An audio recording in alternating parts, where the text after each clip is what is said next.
I won't bless that guy, that son of a that son of a that poor son, that poor son, that son of a bitch. Damn, we should have talked about all that incredibly interesting stuff we just talked about. We should have talked about it on the episode.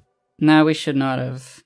Oh, yeah, you're right. Now it gets to go in a bonus episode where it's people not can even- pay money. Money. Don't talk to me about money. We're running out of money, Gib. It's over. Yeah, it's over. Time to call it quits. Time to call it quits. We are floundering. What do you have to say about that? I say fuck the police. Yeah. I'll flounder, even though I'm not allowed to. Yeah. All right. Okay. Good. Welcome to the Pro Crastinators. Welcome to the We've just got to go all in. We've got to go all in on the perfect comic party. It's the only way. It's the only way. The people don't want podcasts anymore. They've grown beyond podcasts. I mean, I'm not. Yeah. I don't care about all that podcast stuff. Mm-hmm. I'm sad this month. Go on. I'm sad and depressed, Ben. Go on. I've been feeling real bad. Yeah. Cool. Oh, it's so cool. That's you want to hear about it? You that's want me gonna to talk about it at length? That's going to be great content. No.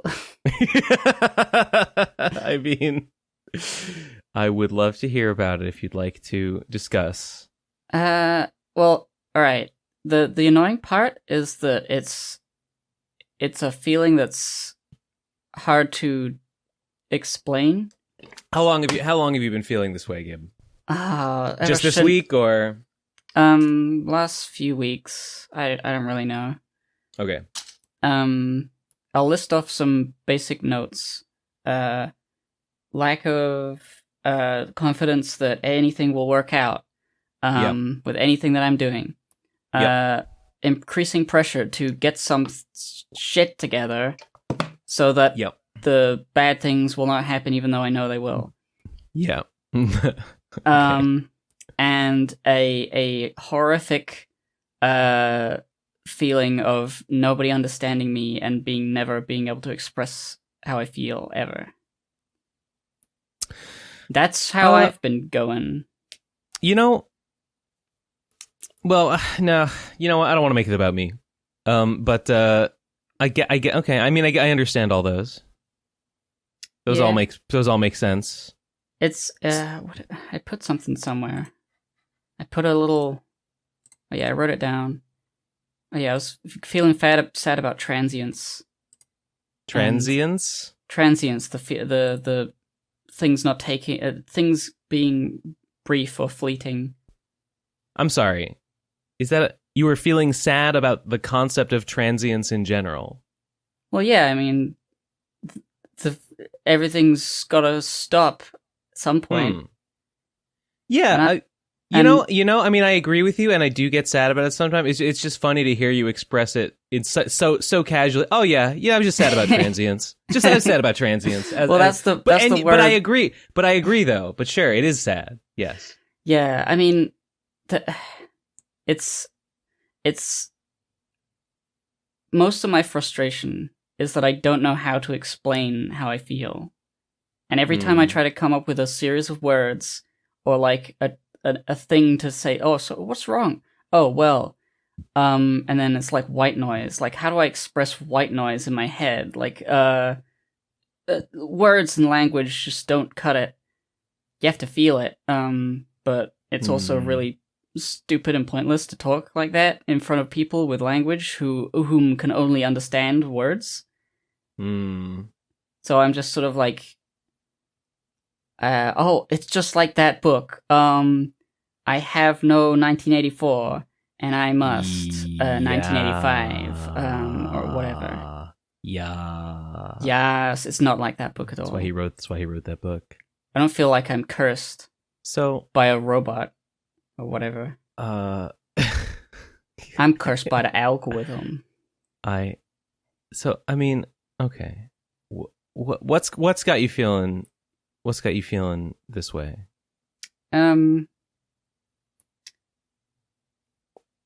I think it's just I don't feel like I'm capable of like making it in a basic sense.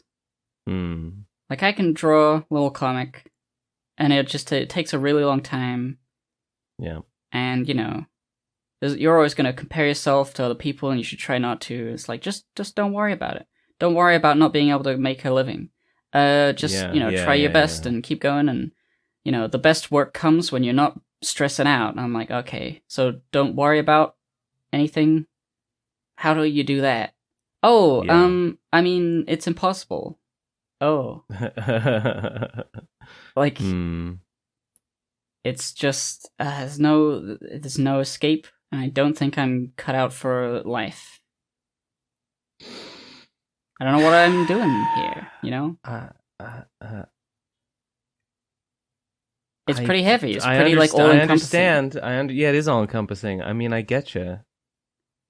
What are you going to do about it? Well, it's two things. I want to kill myself. Two, don't do that. And persist. Yeah. I like persisting. I'm pretty good at that. I've been practicing my whole life. Yeah.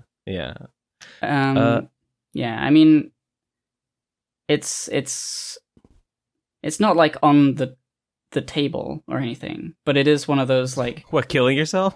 Yeah. Okay, yeah, good. No, it's not on the table. I don't want to worry anyone. But it's just, I don't feel like I can make it. I don't feel like I can do it. No matter what it is. It's just sort of like, yeah. Are you talking about career-wise, comics-wise? Comics-wise, career-wise, I don't know, just life stuff. Like, transitioning. I don't know. I'm getting choked up. Getting all choked up about it. Oh dear. I shouldn't have brought it up, but well, that's not good content. No. Or we're hemorrhaging viewers right now. Crying live? No, they'll think I'm going for the pity vote. They'll think I'm crying for views. Gotta keep those tears locked away. Ben's secretly, wait, no. Actually, I know tears are good for views. I gotta make Gib cry more, but how? I'm gonna steal Christmas. I'm gonna steal Christmas, Gib. I'm gonna come down from Mount Crumpet and steal all your buzzwonglers. Christmas. Bah humbug. You know what? I watched today. My brother was here. This is why the PCP is later, because my brother was visiting. Right. And I just want to hang out with him. Yep. And we watched a movie called The Christmas Game, which was The Christmas Game.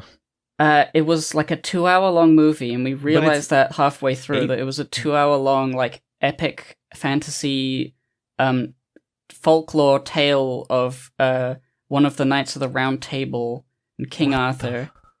And it's some sort of like adaptation of a historical novel by an anonymous writer. Why would you watch The Christmas Game when it's April? I don't know. Henry put it on. That's so funny. When I Google The Christmas Game, the first thing I find is a board game. Wait, it wasn't called The Christmas Game. It was called The Green Knight, I think. Wait, how did you call it? Wait. Yeah, I've heard of The Green Knight. Why'd you call it The Christmas Game? Because in The Green Knight, there is a game called The Christmas Game. It's Christmas Day during the beginning.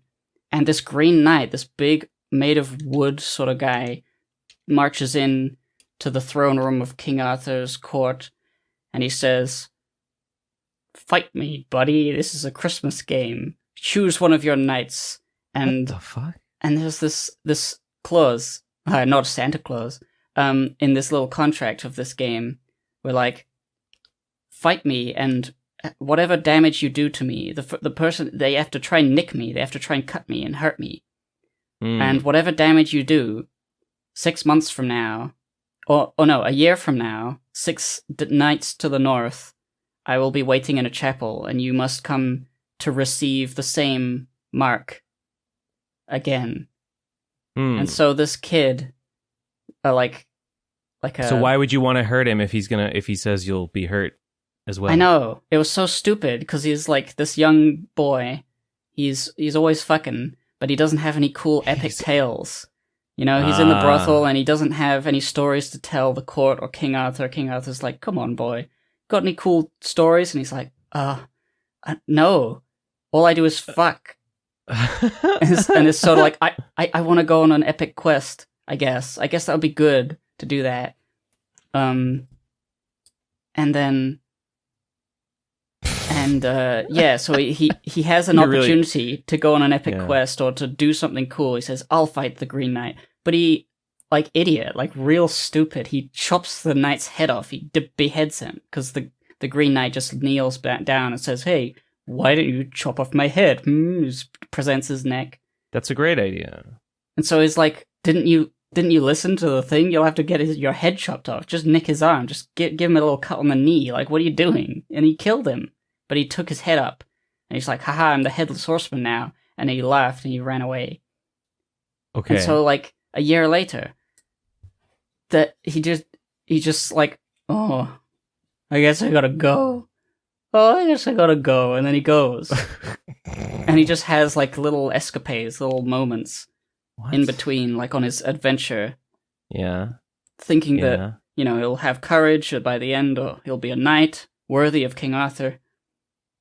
And he just because I chopped the head off a guy who let me do it? Yeah, and well, no, now he has to go and get his head chopped off, and he knows that. And I'm like, why did you chop his head off then? That's the part that I don't get. Why would you do this?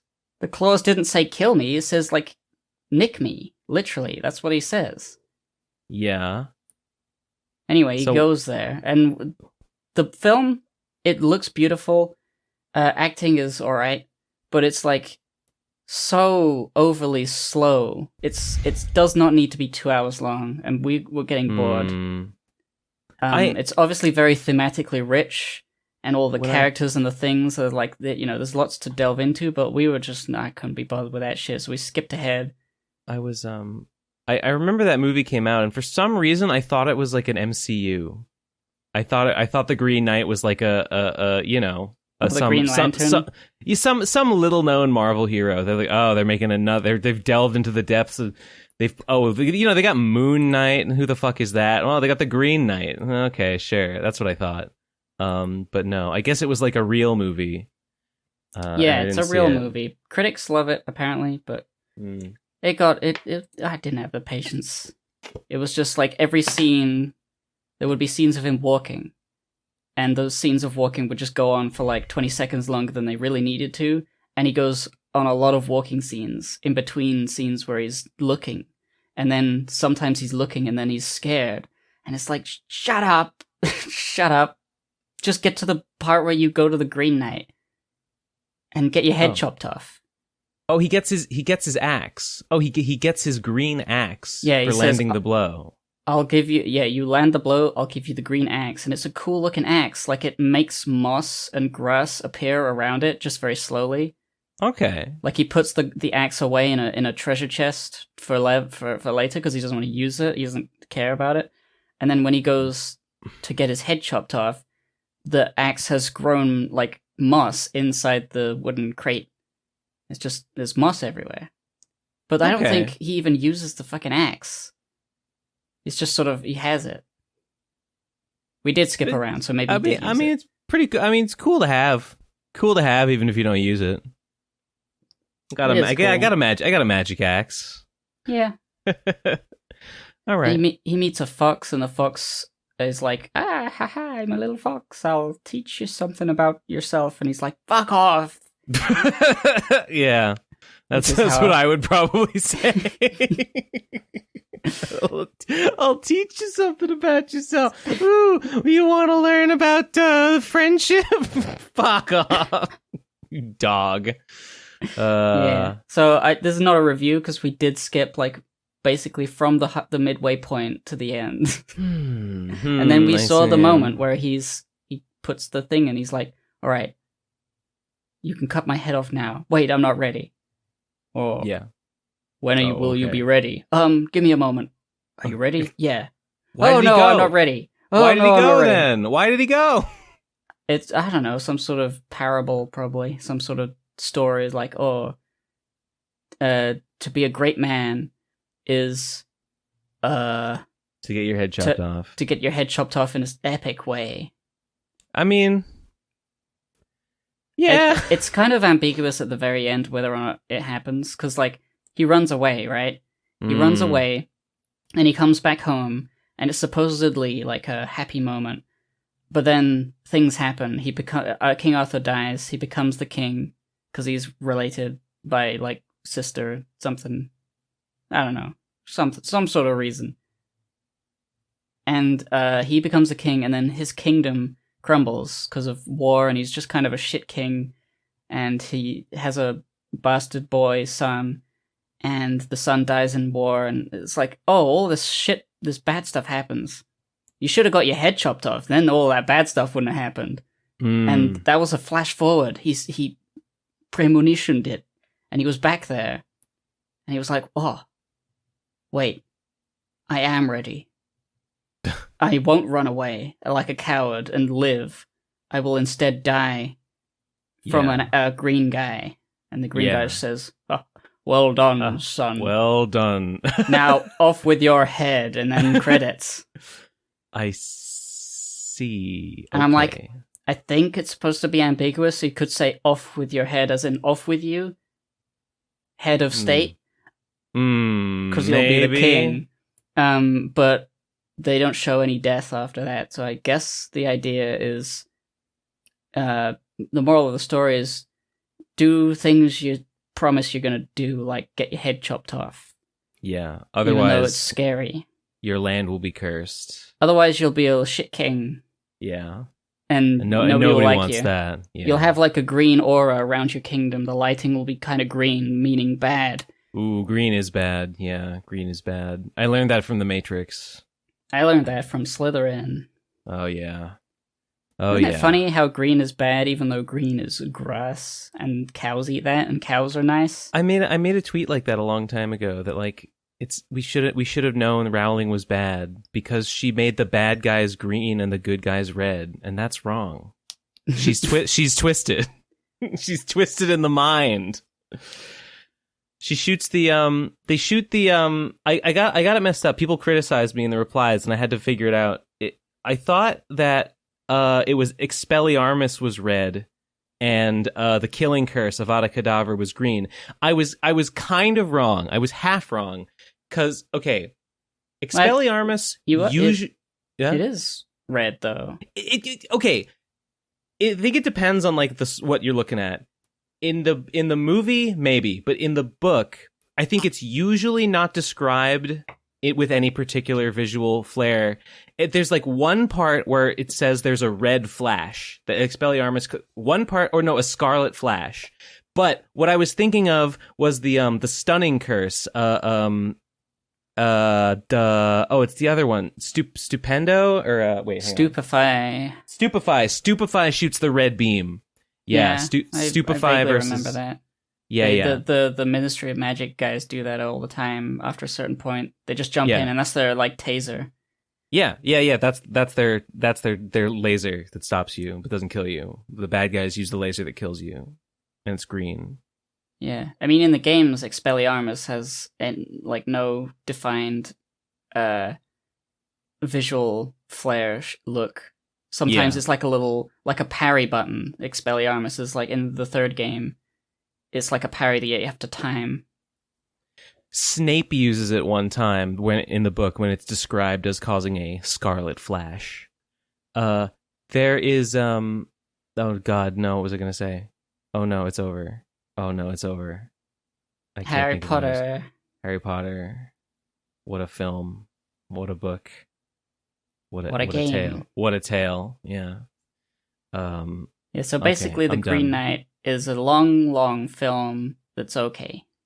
RRR is very long. RRR is 3 hours, but it's awesome. We also saw Shaun the Sheep. A couple of people watched RRR after last episode, and from what I said, they saw it was good. So I thought I was pretty happy about that. We also saw Shaun the Sheep, the movie. I've not seen. That's an Aardman, right? Yeah. Yeah, I've not seen that one. It's a very funny, family friendly. I mean, they're all family friendly, but this Shaun the Sheep, the TV show, is like for kids. My mom did It's not sort of- like. It's a little simple, but it's nice. It's fun, but the movie is actually very funny. So I was surprised. My mom did not like freaking was it called Flushed Away? She thought it was The rat one? She thought it was like too gross. There is poop. Well, I don't know if there's poop. There's not even poop. There's There's toilets and there's slime like snails and stuff in the sewers. That's probably as gross as it gets, I think. I know, and I just don't think it's that gross. Not nearly as gross as the opening of Shrek. Oh yeah. I don't know. I just didn't get that. But I thought Flushed Away was really good. Yeah, Flushed Away, I remember enjoying that. I haven't watched that in a long time. I think I watched it like 2 or 3 years ago.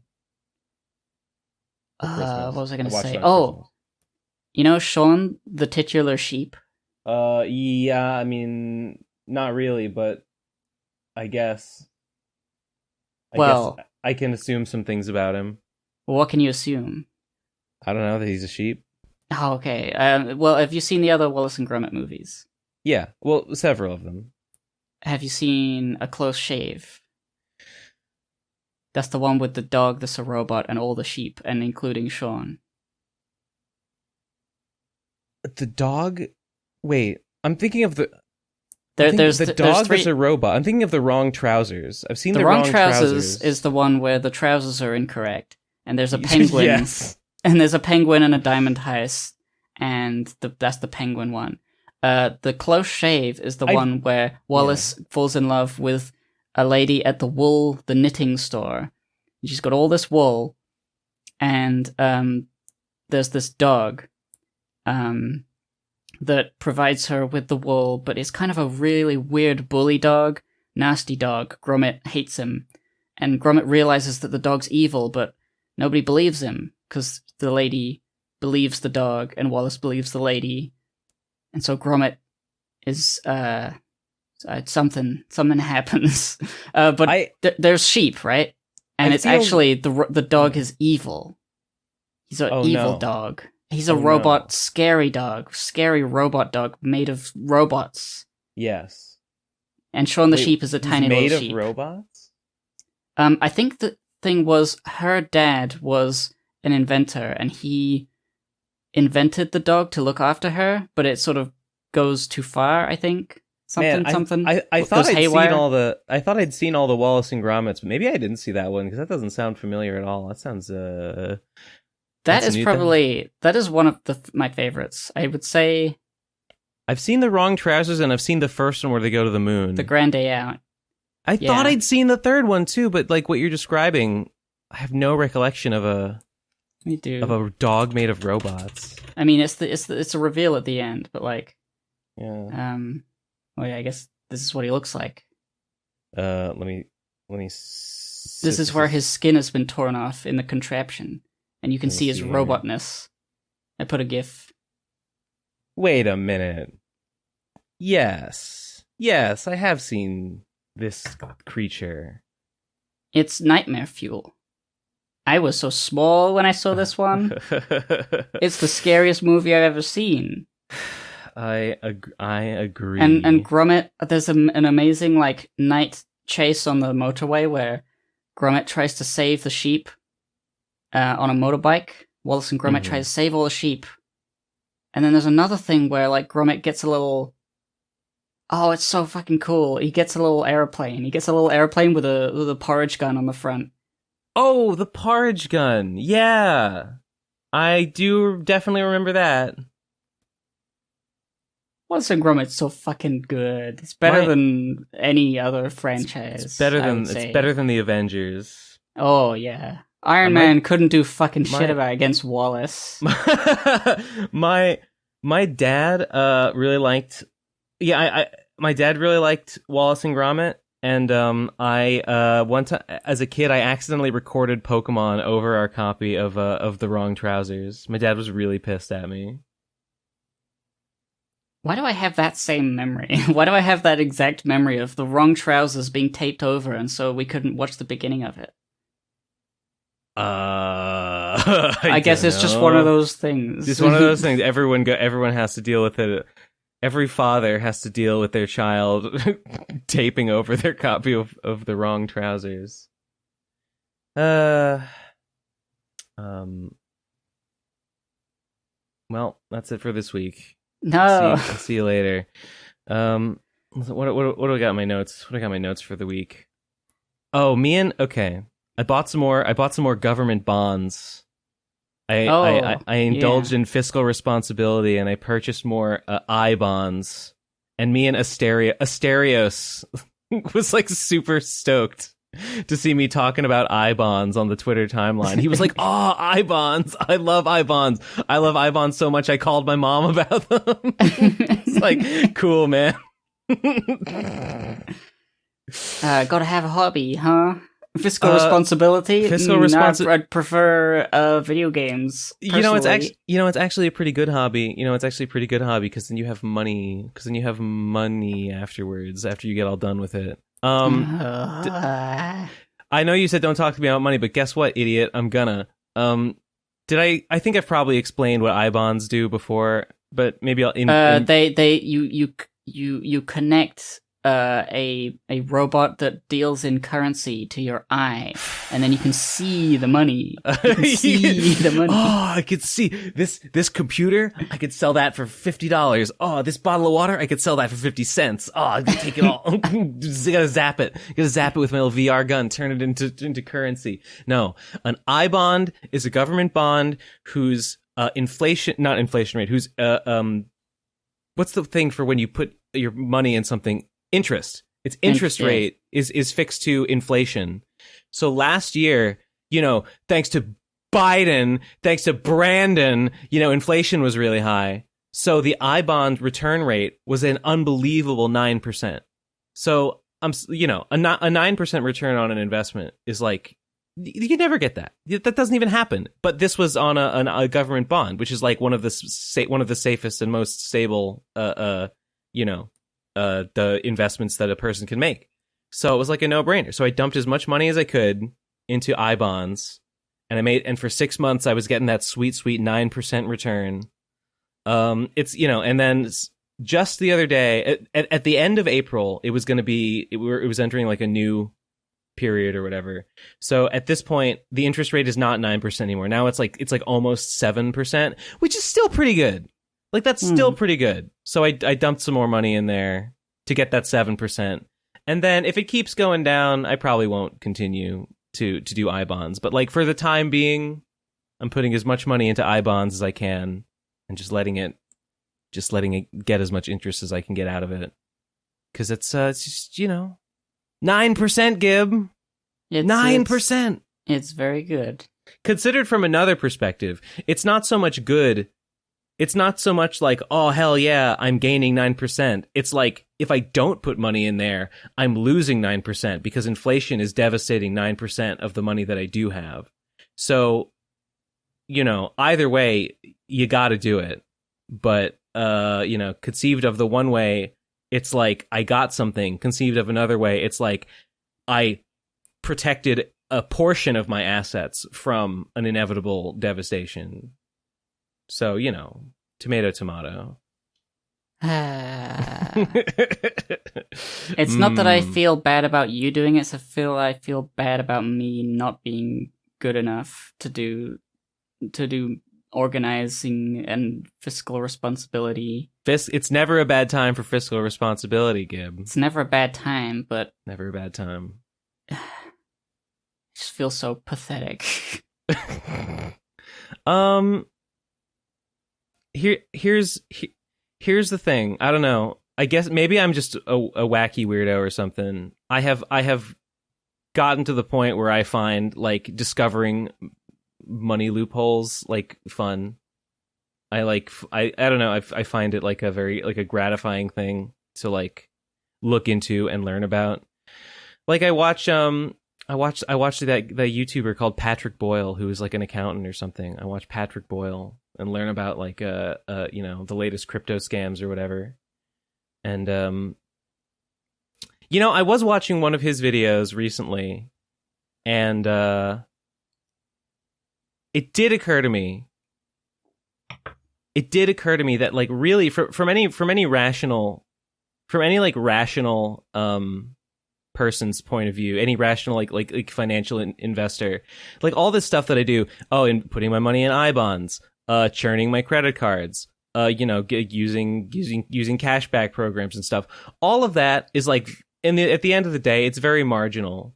That's me like scraping whatever strategies I can together to mitigate the effects of like the true horror, the true devastation that I face, which is that I just don't have just like a real job.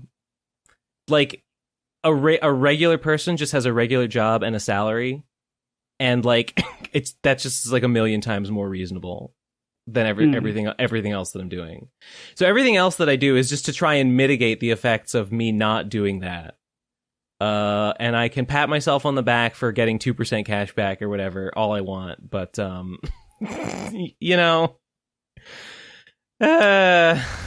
Yeah, I mean, but like, it's good to do if you're in a situation. It is. Like it's good. that. It would be good to do. It would be good to do no matter what. I mean, if I was making real money, then getting 2% cash back on all my spending would be even better. It would be an even better thing to do.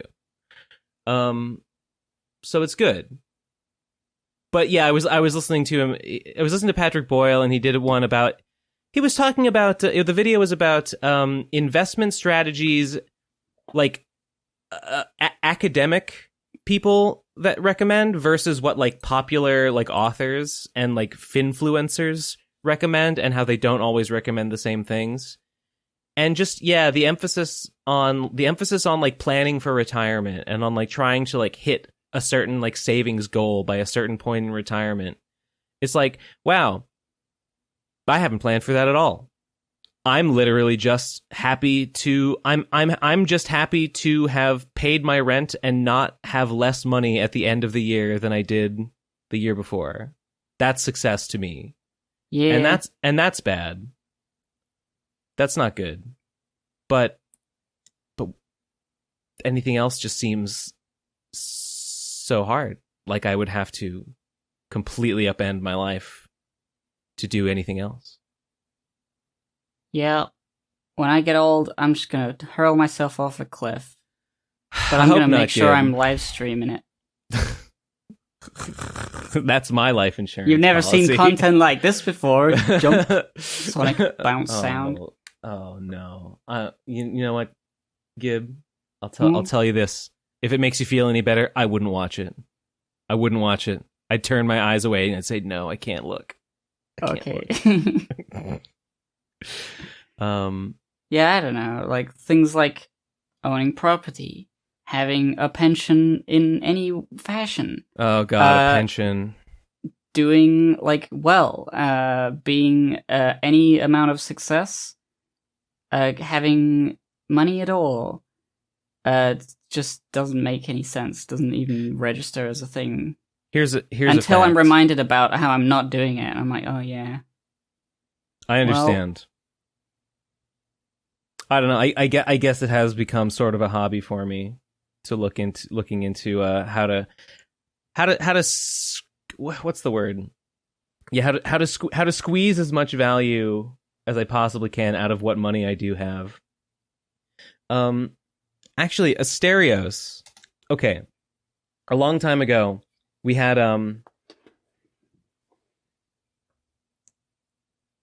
Oh haha! Cheesy just made a funny comic. I'm going to like it. I'm gonna hit like on that tweet. Asterios recommended to me. He recommended to me a couple of like bank things. He recommended me a couple accounts that I could keep my money in, and that would earn like 4% or like 4.25%. And I was like blown away by that. I was like, how can it be? How can it be that high? Because when we had Minerva Doublecast, remember? Is that her name?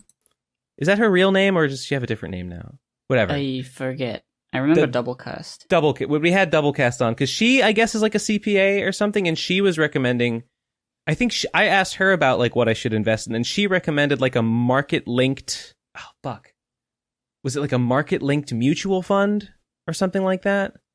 And I never really looked into that because I'm stupid. Asterios said he had a couple of like banks that offer like 4%, and like that's crazy because my Bank of America savings account, which I've kept my money in for my entire life, offers like 0.01% interest, so nothing. If I'd been earning 4%, I would have that would be significant. That's a considerable amount of money that I have basically thrown down the drain by using a Bank of America savings account like a fucking moron. So, you know, what the way I see it, right? It's like I can bemoan that like, oh, I should have done that and then I would have more money now. Like, yeah, true. But it's more productive and a little bit more encouraging to look at it like you're in a boat. You're in a boat and the money that you have is you're either sinking or you're floating. And so if you manage to patch a hole, you know, if you're sinking now, that's bad. But if you patch a hole, you shouldn't bemoan the water that's come in already. You patch a hole and you stop the leak or whatever. It's like, no. Don't get upset about the water that leaked in already. Just feel good that you patched the hole. You're doing better now. You're on it. You've improved your trajectory. That's what I like to do. I feel like, oh, I can get 2% cash back instead of 1.5. Bam! I've improved my trajectory. Because what that means now is that I'll get that's like an extra $100. That's like an extra $100 I'll get every year for the rest of my life for doing nothing. And then every time I find a hack like that, I feel like that's an extra $100 I'll get a year for the rest of my life. Well, that's $100 worth of work that I don't have to worry about doing ever again. That's why it's so gratifying when I find a trick or a cheat or something. Yeah, this is how I make it fun for me. I'm cheating the system. Imagine if I get a job and then I'm gonna get a salary and I'm like, oh, they'll pay me like twice a month. I'm cheating the system so bad. I hacked it, guys. Wait until the people online hear about this. this incredible life hack that I found. You mean that capital owners will just pay you? They'll just compensate you for labor? Holy shit. Yeah.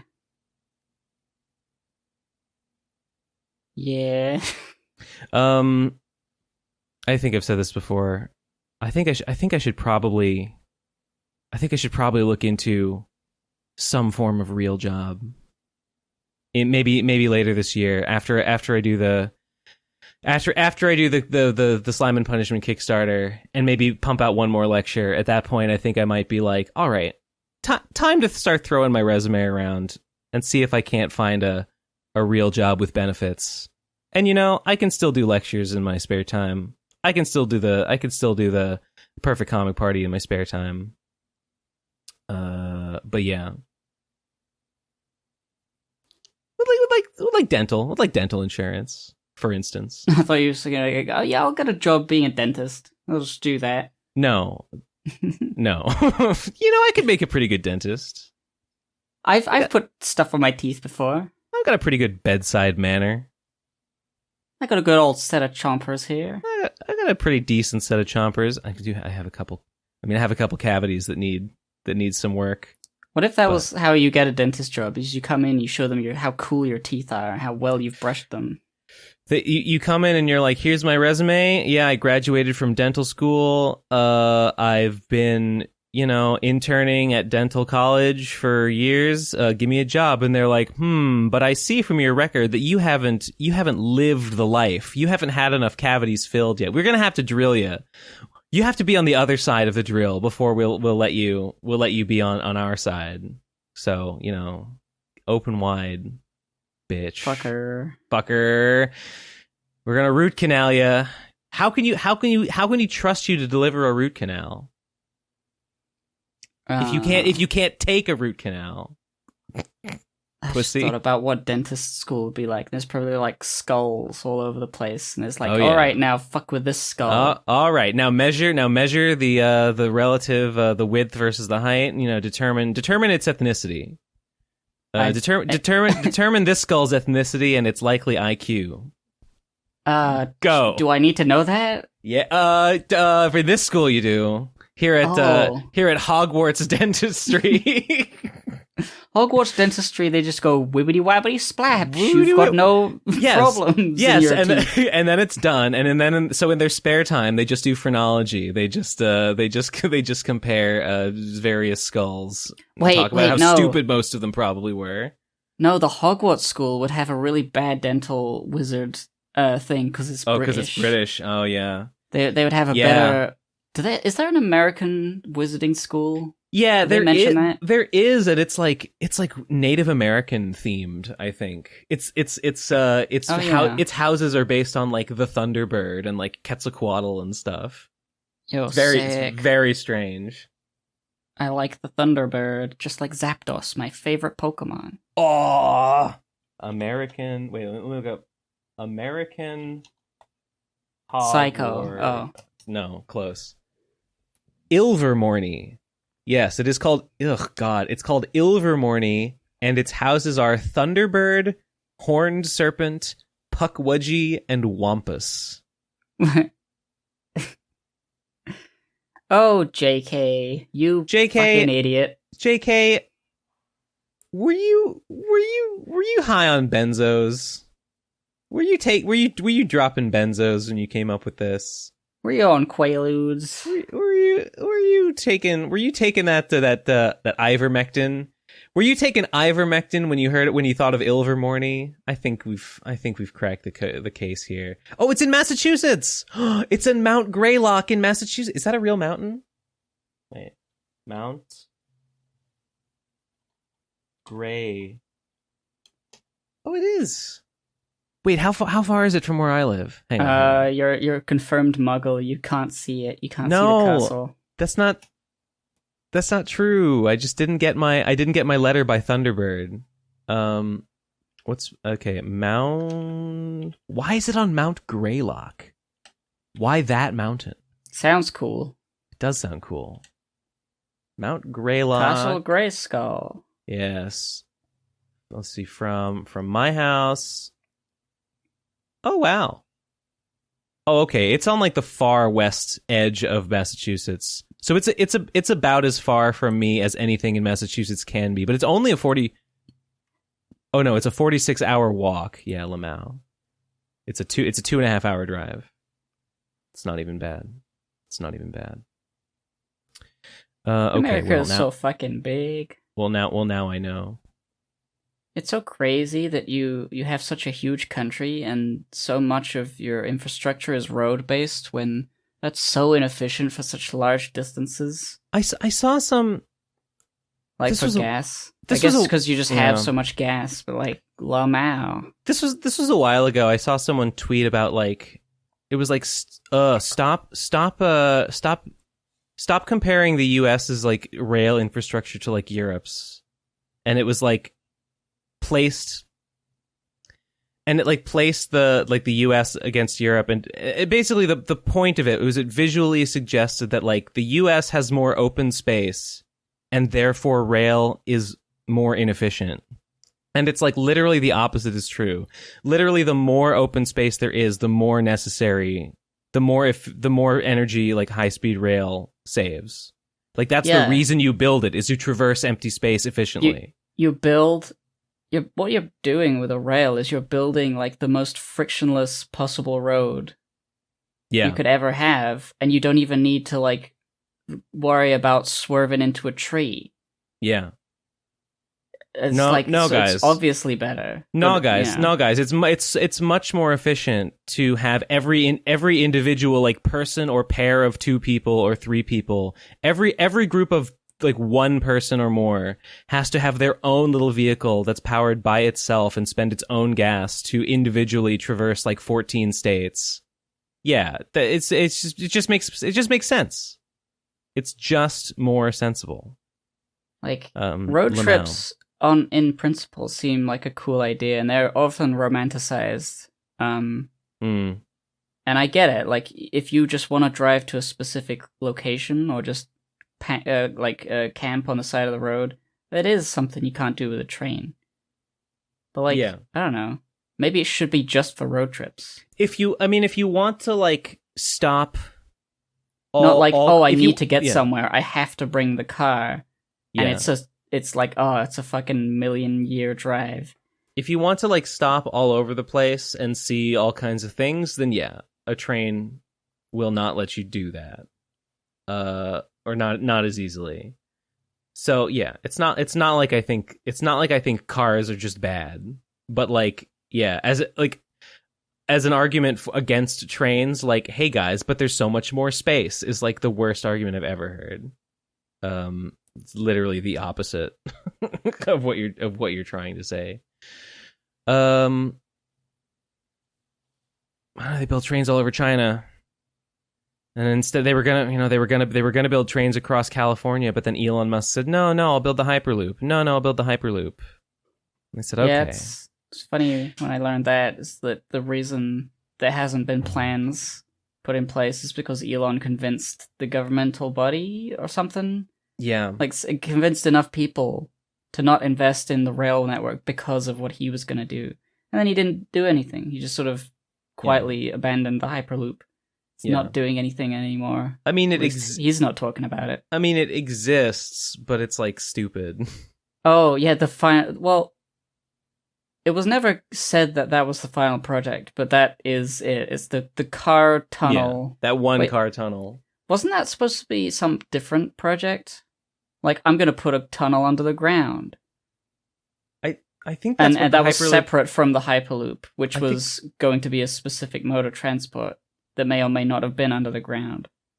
I don't know. Maybe he has so many like terrible ideas. He said 11 years ago, he said in 10 years he'd put a man on Mars. And now he's exploding rockets. Now he's exploding rockets, and he's charging $8 for. He's pretending that celebrities paid $8 for Twitter. Yeah, that is odd. I assume you've seen the drill stuff. Some of it, yeah. Yeah. I didn't realize I had been unfollowed from him somehow. I guess something happened and I didn't notice. Because I was following him and I wasn't. He specifically soft blocked you. He didn't like you. But I got back. I'm back and back better than ever. Yes, good. But yeah, for a little while there, he had a blue checkmark applied to his account despite not paying for it by Twitter. Or maybe even by Elon specifically. Also Stephen King and LeBron James, and apparently there's a bunch of people with like more than 1 million Twitter followers. People that had specifically said, no, I won't pay for the blue check mark. Jason Alexander. I think Jacksepticeye. In a weird, stupid attempt, I think, to make it look like it's cool to have the check mark. Yes. Lamau. Yes. See, guys, it's not just weird crypto perverts and Elon simps and like mentally ill MAGA people. It's not just them. It's also people you like LeBron James and Stephen King. It's cool, I promise. It's just such a if that was an Elon, I'm pretty sure it would have been an Elon idea. Like, oh, we've got to think of something to do. Oh, how about this? And then all the people that he didn't fire because they're, they suck up to him, I guess, would be like, oh yeah, sure. And it's like so short-sighted. He's for such a future-minded, like aesthetically in the future, like tech bro wizard. He doesn't think very far ahead at all for anything. Like, he doesn't think that, as soon as these people realize that they're subscribed to Twitter Blue with the checkmark, even though they didn't want that, they're going to say something about it, and then it's going to be revealed very, very obviously that this is pathetic on Twitter's part. I mean, I read a think piece the other day. Actually, it was like a long Twitter thread but it was essentially a think piece, and it was about how Elon's kind of like with the trains in California, how like what the like I don't know, the thesis of this piece was, the thesis, if you will, was that like Elon makes money by sabotaging public works and then like positioning himself to profit off of their destruction. And like that's what he did with by destroying plans for like high-speed rail in California. He increased the market value of like things like electric car stuff and Tesla and all that. And I don't know, I think this guy was kind of suggesting that maybe he's doing the same thing with Twitter, like by deliberately destroying what was basically the public square of the internet. He positions himself to potentially profit off it. But I don't know about that, because he literally owns it. He literally owns it himself and has personal stake in it. So I don't know if you can really argue that he's going to profit off of buying it and then destroying it and then somehow. I think he actually is just fucking up. I mean, I'm sure that was like part of the reason he made the joke in the first place. That's how he operates. He just thinks, this car company, this Tesla car company, they're making electric cars. What if I was the guy who was getting, I can have a piece of that, and PayPal or whatever. Like he's always been the guy involved, but not really important to a lot of these things that he's like rolled up in. But Twitter was a little different. Because he didn't want to buy it. He got legally obligated to buy it for an extremely large sum. He's very funny. He used to try as much as he could. He couldn't get out of it. And that is the funniest. I have seen reports that there is, I don't know, I keep hearing about all these like lawsuits that are potentially being incurred, that like Elon's Twitter is potentially incurring. And I just hope, every time I see one, I'm like, I hope this is real. Hope this is really happening. I heard that like, a bunch of like hate speech laws in Germany, because Germany really doesn't like Nazi stuff. So like the fact that Elon's Twitter is like so permissive of Nazi stuff is like has incurred a bunch of like lawsuits from like the German government apparently. What was another one? I'm sure there's more than that. I don't remember. Oh, the thing with pretending celebrities bought the check mark is a thing called like false endorsement or something like that. So like that's potentially like illegal, which I hope he goes to jail. I don't know. I mean, he won't go to jail. I mean, as long as the threat's there and there's like a credible like potential that somebody could actually file for something, because if there's a bunch of celebrities, they probably have lawyers. Some of them will probably want to follow that up. Yeah. And there's a lot of like deceased celebrities who still have Twitter accounts that have been given the check mark. Oh, that's so cool. Like Chadwick Boseman, Norm Macdonald. I saw a tweet posting them. I'm like, oh yeah, yeah, their estates are not going to be happy about that. Oh, that's awesome. That rules. I say estates, but whoever is involved, family, anyone. Hang on, I need fans at least. I need a sparkling water. I've never needed a sparkling water more than I need one right now. Okay, I'm back. So what else? What else do I have on my list? Oh yeah. Speaking of being deceased, I got really sick yesterday. Like all of a sudden, I was. Also, I hope, was there any more? Not to change the subject. If you wanted to say any more about Elon. Nah, I don't like him. I don't want to talk about that boy, that little rascal, that little baby, that little diaper man. Yeah. So I got super sick like Friday night, and then I woke up in like the wee hours of Saturday, like. How detailed should I be? Well, I don't know. I had vomiting and diarrhea, and I was shivering, and I was feverish, and I was alternatingly hot and cold, and it was like really hot in my room. I turned my heater up really hot because I was shivering, but then I would get in my bed and I would cover myself in blankets. Then I was like pouring sweat. So that sounds like food poisoning and or flu. You think it might have been food poisoning? I think that can happen with food poisoning. Diarrhea involved. I thought it might have been that I ate something bad, but like I didn't. Well, there was that one time I was dumpster diving for scraps. I didn't eat anything that weird, except I was doing licorice stuff. I was trying to create licorice, but there's nothing. But there's nothing that weird in that. Like it's you made some fucked up licorice. I don't think I did. There's nothing that weird in it. It's just and I had done it before with all the same ingredients, and I had been fine.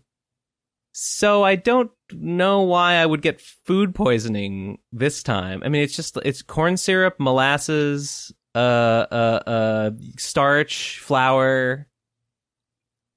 There was a lot, food coloring. Well, I mean, it could just be flu. Might have just been the flu. It was I'm pretty much fine now. I'm still kind of like feeling like weirdly sweaty about it. But other than that, I don't feel that feverish anymore. It was just all Saturday. All Saturday I was just in bed. I just could not get up. Just don't get up. Just don't get up. Just try to sleep. It was exactly like when I had COVID, only COVID lasted like 3 or 4 days. And this was just like one day. Yeah, so, I had wanted to get more Beastcapades done. I thought I was going to do it on Saturday. Saturday was like, okay, I'm behind. I'm going to do it all. And then I got sick and I wasted my whole day and I couldn't do a damn thing. I did get some more done. I got a couple more pages done. I'm on page 13 now. I wouldn't count being sick as wasted day. Well, like you had to recover somehow. Well, it's wasted in that I didn't get to use it for what I wanted to. Sure. But I did get some pages done. I was going into Friday night. I was like, tomorrow, I'm gonna spend the whole day. I'm gonna get at least 3 more done. Didn't get it. Oh well. But I did do more this week, so I don't feel too bad. I'm nearing a point of being like, okay, that's the chapter done. Don't know exactly when I don't know exactly what moment I'm gonna end the chapter on. Some like minor cliffhanger, probably. I don't know. But anyway, yeah, being sick was bad. Felt very bad. Didn't like it. I'm trying to think if there's anything. There's nothing that weird in the licorice. I mean, it probably wouldn't be licorice if you have all the ingredients and none of them are rancid or anything. It's just fine. It's all normal. It's all the same. It's all the same stuff. It's all the same stuff that I make candy out of. Yeah. Any other time. You probably just got a COVID mini. Maybe. I mean, ooh. Okay, I ate a very overripe banana. But it wasn't like rotten or moldy. It was just like brown and mushy. I put it in a pudding. Yeah, I doubt a banana would have that. Usually, I mean, food poisoning is like raw meat usually, isn't it? Meat that's not cooked well enough. Chicken, often. I mean, or some sort of... I cook all my meat. Gabe, I swear, I cook all my meat. Well... I do, I mean, I put bacon in my lentils, but I cook it in the rice cooker, and I think that's fine. Yeah, I don't see, as long as it looks cooked afterwards, I don't see why that would be weird. Googling cooking bacon in rice cooker. I mean, it's kind of boiling bacon, isn't it, rather than frying it? Basically, yeah.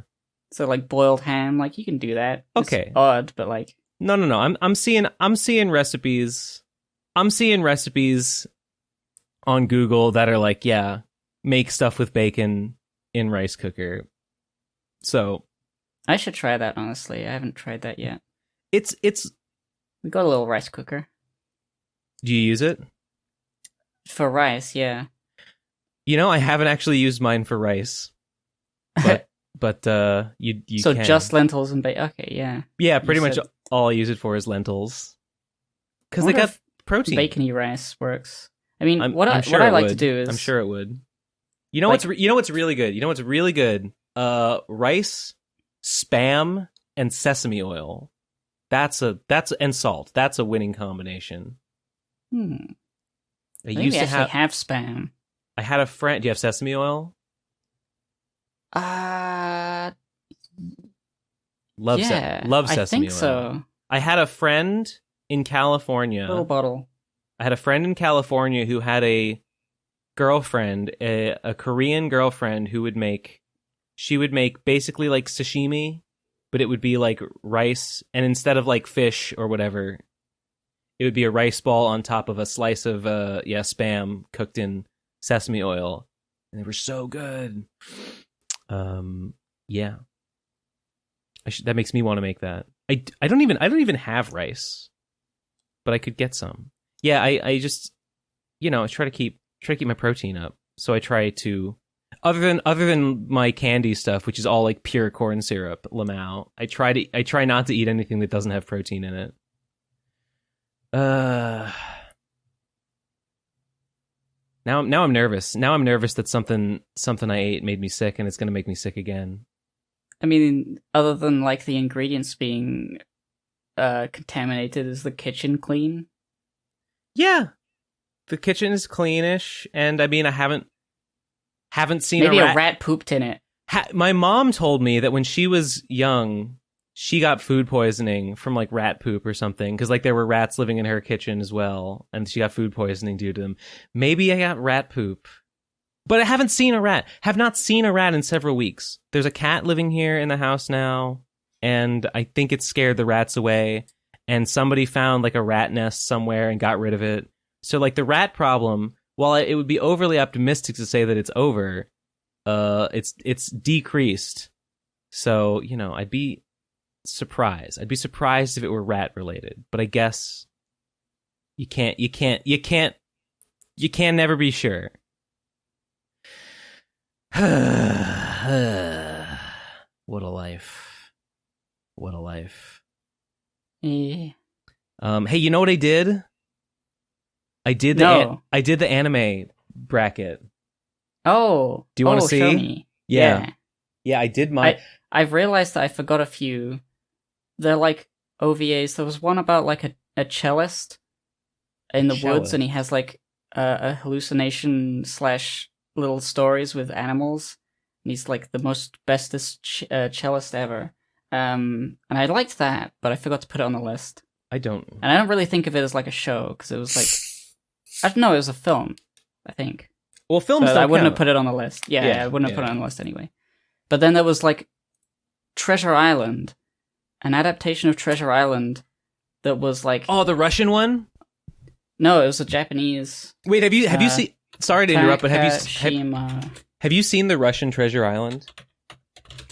I have not. Takashima's Treasure Island. Yeah, 1978. And it's got... I remember really liking it. I mean, it's Treasure Island, so I know the story, but like, it's really cool animation. What's the Russian one? Wait, no, it's not Russian. Ah, fuck. Maybe if I just look for weird Treasure Island. Fucked up Treasure Island. Yeah, there's one where the animation is just so bizarre. Oh no. Oh, it's called Treasure Planet from 1982. Obviously different from the Disney one, I guess. Yes. But it's funny that there was another adaptation of Treasure Island called Treasure Planet much earlier. I'll just show you some screenshots. Treasure Planet 1982. There's like a Sakuga in this show, the Treasure Island 1978. I just want to find a good GIF. It's got the little leopard cub. Here we go. Anyway, that would be high up on the list. Oh, look at that. Wait, what's this? Yeah, so... Oh, this is Treasure Island? Yeah. This is pretty cute. Oh. Wait, he's not, Oh, it's so... hang on, okay, I'll just post the link. It's so much better in motion. Yeah, I thought it was a wheelchair. What was... Yeah, this is a real movie. I've watched this movie. If you remember, what was that fucking show that I did? If you remember, The Flea Pit. If you remember Live at the Flea Pit, I reviewed this movie on that, and it all looks like this. Yeah, is the jerky motion of the arms, but like the face is like a single image that they're obviously just shifting around, like a cell. There's just moving around. It's making me feel like South Park almost. There's lots of GIFs, and I don't know. I can't post. I could post more, but you get the idea. But anyway, yeah. Do you want to look at my list here? Yes. Okay. So Let's go. My challenge list. Yeah. I actually have watched like a lot of anime. Like I kind of forgot. I've seen like more than like 60 of them. Uh-oh. I was on my stream, and I had to ask like stream people to like recommend, to like remind me about anime that aired like at around a certain time of my life, and people just threw out lots of suggestions, and most of them I was like, no, never heard of it, no, never heard of it, no, never heard of it. But then every so often I'd be like, oh yeah, that one. Like, oh yeah, Cromartie High. Oh yeah, Big O.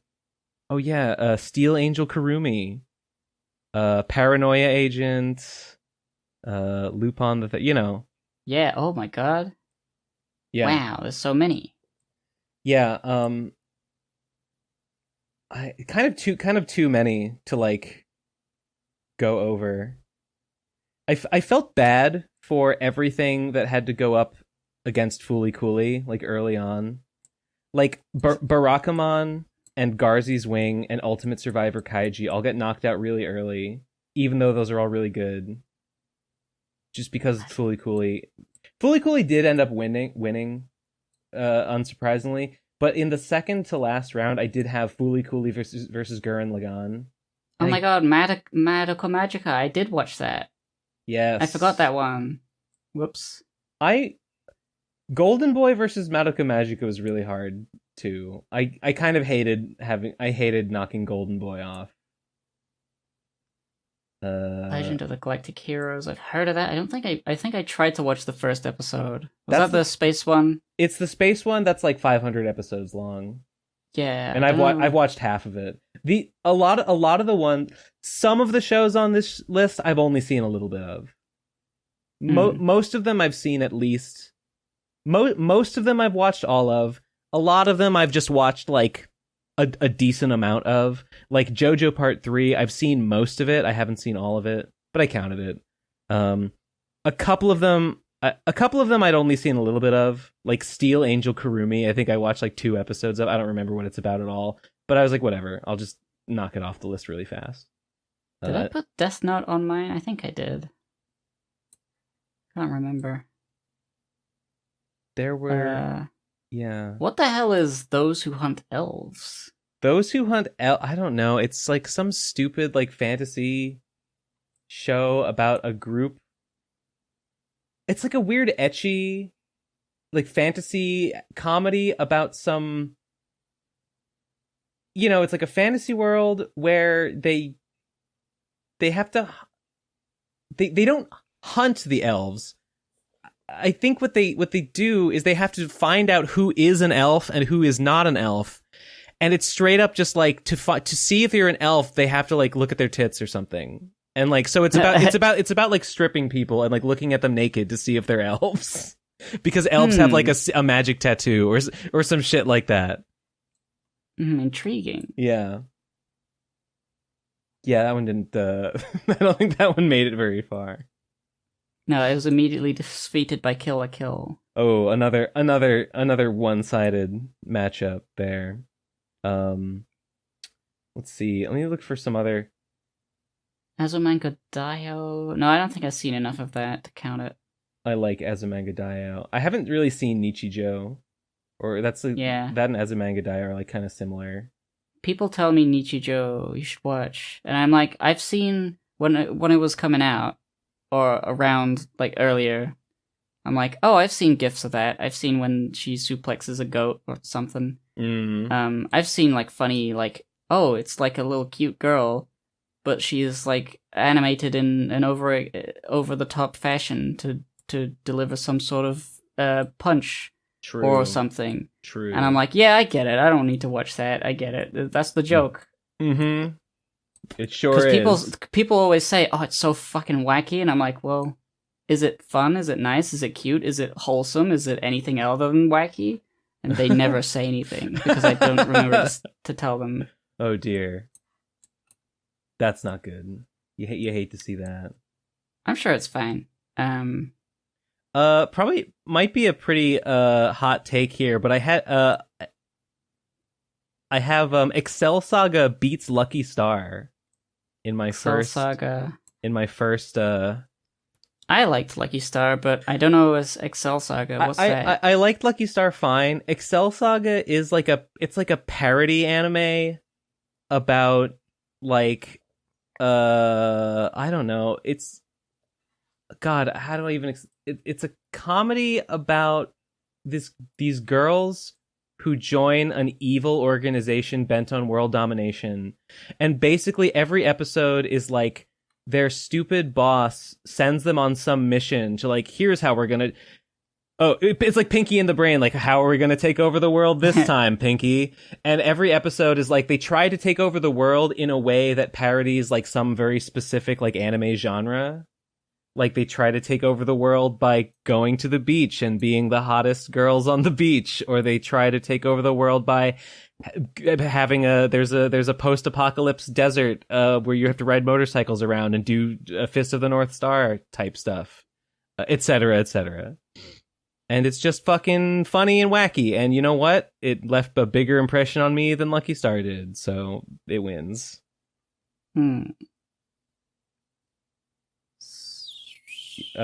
Chris Chan famously was a big Excel Saga fan. Which gains a lot of points, obviously. I noticed you have JoJo Part 3, but no other parts? I have not seen any other parts. Is JoJo seems to be one of those anime where like different seasons of the show are considered different things. Yeah. So like you can say, oh, I love JoJo Part 2, but if you just say, I love JoJo's Bizarre Adventure, people will always ask a follow-up question. It's like, well, which part? Yeah. I mean, as opposed to like any other show where it's like a long-running show that has like arcs. Wait, actually, now I might be confused. I might not even be talking about 3. I'm talking about the one that has Josuke and Shining Diamond. That might be 4, actually. I might be on weed. But yeah, I know I've heard of like what happens in the early JoJo parts, and it doesn't even sound like remotely similar to what happens in the later ones. So, you know, whatever. Yeah. What's Golden Boy? Golden Boy is... Okay, it's been a long time since I've seen Golden Boy. It's a 6-episode OVA about this guy who like bikes around Japan, like taking odd jobs, and every episode he meets like a sexy girl who he goes all like wah wah wah habda habda habda woo wah yeah for and you know, he just does like he acts like a fucking idiot and a fool and stuff in pursuit of this lady, and I don't know, he'll like take a job working for her company or something, trying to get with her, and it always ends with like it always ends with like, oh, he does some like incredible like grand gesture to like for her, but then he like loses hope that she'll like him, so he runs away in the middle of the night, never to be seen again. And then she's left like, oh, but he was like a secret genius though. Even though he was such a fucking moron, he was such a secret genius, and oh, I'm in love with him now, but I'll never see him again. Yeah, I don't know. That's Golden Boy. There's a famous scene of him like trying to swim, and he like can't swim. Hang on. Golden Boy swimming. Yeah, here we go. How's my swimming? Here we go. I'm going to show you this video, and there's nothing you can do about it. Okay. Yeah, I'm sorry. Here you go. Oh, video unavailable. What? Video is not available. What? Comments are turned off. What? Okay. Are you not seeing it? No, it's available for me. All right, well, let's try the different. What? No, fuck. It must be a region lock thing. Okay. This one will work. This one will work. Definitely. I'm seeing it. Yeah. Okay. I think I may, from that frame, I think I may have seen this depicted in a video.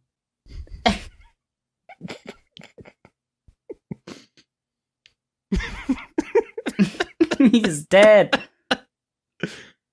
It's the sound effects. The voice acting is so good. Did you get to the? Oh yeah, I think you've seen the end. So how do you like my swimming? Yeah. How do you like my swim? How do you like my Yeah. So that's Golden Boy. And I thought it was really funny, and I like it. Hell yeah. What else? Oh, you're sort of roboting on me. No. Let me close those tabs. Okay. I'll also close those tabs. Oh, you're fine. Wow. It worked. It just like that. I'm trying to. Okay. Shin-chan beat Witch Hunter Robin, but was defeated by Gurren Lagann. Yeah. I have Are there any on here that you recognize that you like had forgotten about? Other than, I mean, I recognize a lot. I recognize Zatch Bell, but I think I was reading the manga for that for a while, and I never watched the anime. I never finished it, but I like Zatch Bell a lot. Yeah, little babies. Little babies and frickin' Victorine. Remember Victorine? I don't know that I do. The guy was that like the fucking edgy dark baby? No, that's Victorine is the guy. He's the one who's shaped like a V, and he sings that like song about like he's like the ultimate badass puppet man, but like the way that they defeat him is they offer him some melon, and he like is so happy to receive a gift of melon that he like sings a song about it, and he's defeated. Oh yeah, I don't think I got this far in. That's like maybe like the most I've ever laughed at an anime, or like it's up there. It's in like top 10 anime moments. What have you seen a Cromartie High? Is that the one with the walking down the hallway? Okay. Yeah. Yeah, we replicated that at Radcon 1 or 2 or oh, something. yeah, but have you seen it, though? No. Oh, it's good. It's very funny. Yeah, there's lots of things I've heard about, watched a couple episodes of on Chibi-Bakas, maybe. Oh, wait! I didn't include S. Cryed! No! Yeah, that show that I always say is kind of good. Damn it! Fuck. No. I should have put that in here instead of Steel Angel Kurumi. Yeah, the only one that I realized I didn't put on the list here was Medica Magica, and I don't have a lot of like, oh, what, you thought this was better than that moment? Like, I don't have that Yeah, I guess if you don't know most of these. I was bummed that Tatami Galaxy got knocked out, like, immediately. And I felt a little weird, like, having Soul Eater beat it. You ever seen Soul Eater? Oh, you probably haven't. No, for Chibi Backers, we watched 3 episodes. I like Soul Eater a lot. I thought it was really good. I thought the ending is really shit. It has a really shitty ending. They kind of do the thing how in the original Full Metal Alchemist anime, they just completely changed the ending to something else because like the manga was still going. They do that with Soul Eater, but instead of being cool like in Full Metal Alchemist, it sucks. Yeah, I've heard lots of things about Soul Eater's endings. Yeah, it's just dumb. But it's a good show, but I like Tatami Galaxy a lot too. And I would usually give the edge to a show that's shorter. Like Tatami Galaxy is like a short OVA, which basically makes it automatically better in most cases. But I don't know. What I remember most about Tatami Galaxy is just like its art style and like the plot itself. I like remember it, but I don't remember it that well. I have a lot more like, oh yeah, remember when that happened? Oh yeah, remember that character from Soul Eater. So I had to give it to Soul Eater, which is very strange. Yeah. Oh yes, this one. I've seen clips of this one a lot. Tatami Galaxy. Oh yeah. It's a cool looking show. Cool looking show. Oh, by the way, I don't know if I mentioned the last time I had with the list, I hadn't finished Utena, and now I have. Oh. How was that? So Revolutionary Girl Utena is something that immediately needs a big long analysis video afterwards because I don't get it. You're so fucking thick with insinuation. Themes, but like insinuation and metaphor rather than overt like direct dialogue. Insinuation of sex? Yes, I mean there's literal sex that are there's lots of it's not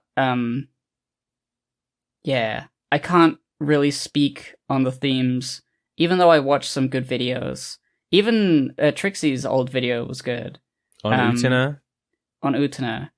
There was a comment under it that was like, oh, I always thought this was like a woman's perspective of Utena, and haha, turns out I was right. Lol. Pretty funny. Pretty droll. Yeah. But then there was another 2 or 3 that I watched, and I was like, okay, I think I get it. But I couldn't recount it. I couldn't, like, tell you what Utena is about. All I know is, I loved it. It was great. It's very tragic and very soulful, and, but, like, uplifting near the end. Like, it's sort of like it's a cliffhanger, like, not a cliffhanger, but sort of like you don't really see what happens at the very end. But like, if you follow the themes and what the show is telling you, non-directly, like how in The Green Knight you don't actually see him cut his head off. Yes. Like if you take what the show is telling you non-directly, you can figure out basically what's happened, and you're like, okay, the movie, is apparently like a clusterfuck of weird shit. Takes place in a parallel version of the show rather than simple like movie that is a retelling of the show with a bit more animation. So I haven't watched that yet, but I want to. And yeah, I like Utena a lot. It's very fucking sick. I'm trying a new recipe. Instead of a gummy, I'm trying to make like a chew, like a Starburst sort of chew. And I'm trying to make a version of it that does not like melt, it doesn't like deform just from holding it. And I think it needs something. It's kind of like a Tootsie Roll.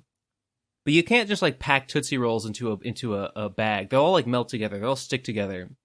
They might need to be like coated in something. Mineral oil. Talcum powder. Maybe just like cornstarch. Maybe just a simple cornstarch powder. Yeah, powdery something or other. Might do it. Maybe just like a little bit of gelatin. Just a small amount of gelatin just to kind of make it hold its shape. That might be him. Like a gelatin shellac.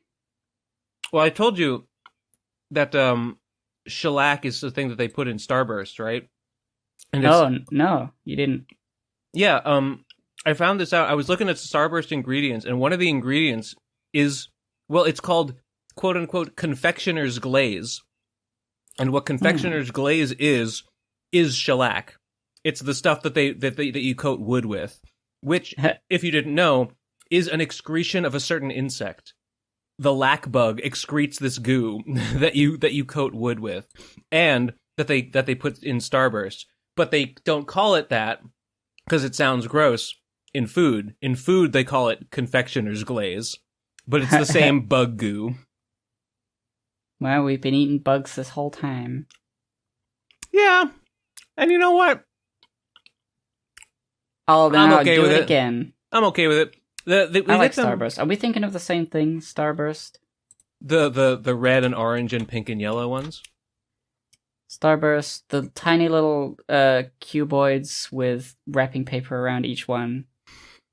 Cuboids. Yeah.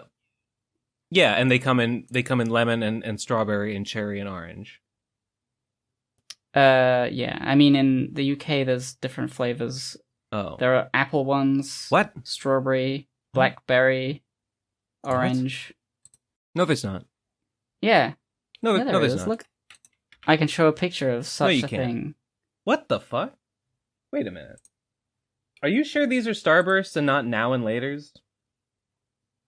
I don't know. I mean, I know strawberries are like the default Starburst. But like, are you sure these? Okay. Are you sure these aren't like some like other flavor? Because you can get like Skittles, but you can also get like tropical Skittles or berry Skittles. I suppose so. I mean, I don't know. Hang on. I'm in shock and awe here. Because I remember having pear flavored Starburst. Pear? I mean, that sounds... I wouldn't really think great. Of it being like... I mean, yeah. That sounds great. Just to me, different flavors. To me, like this flavor profile, lemon, yellow, pink, orange, red, is like... This is Starburst, and everything else is a. I mean, I would say that's like more common, I guess. More common. I would always leave the lemon ones. I think I didn't like lemon. The lemon? No, it was the orange I didn't like. Strawberry is my favorite. I like the ice. Yeah, but then I also really like the apple ones. I think lemon is the least blackberry good. Ones. I think lemon is the least good, but they're all good. I don't like leave any of them. Hang on. Oh my god. UK Starburst, a comparison. I think the main ones were like strawberry and blackberry were the two flavors, and then orange and lemon. So I guess it was just cherry that was different. Instead of cherry, it had. Wait a minute.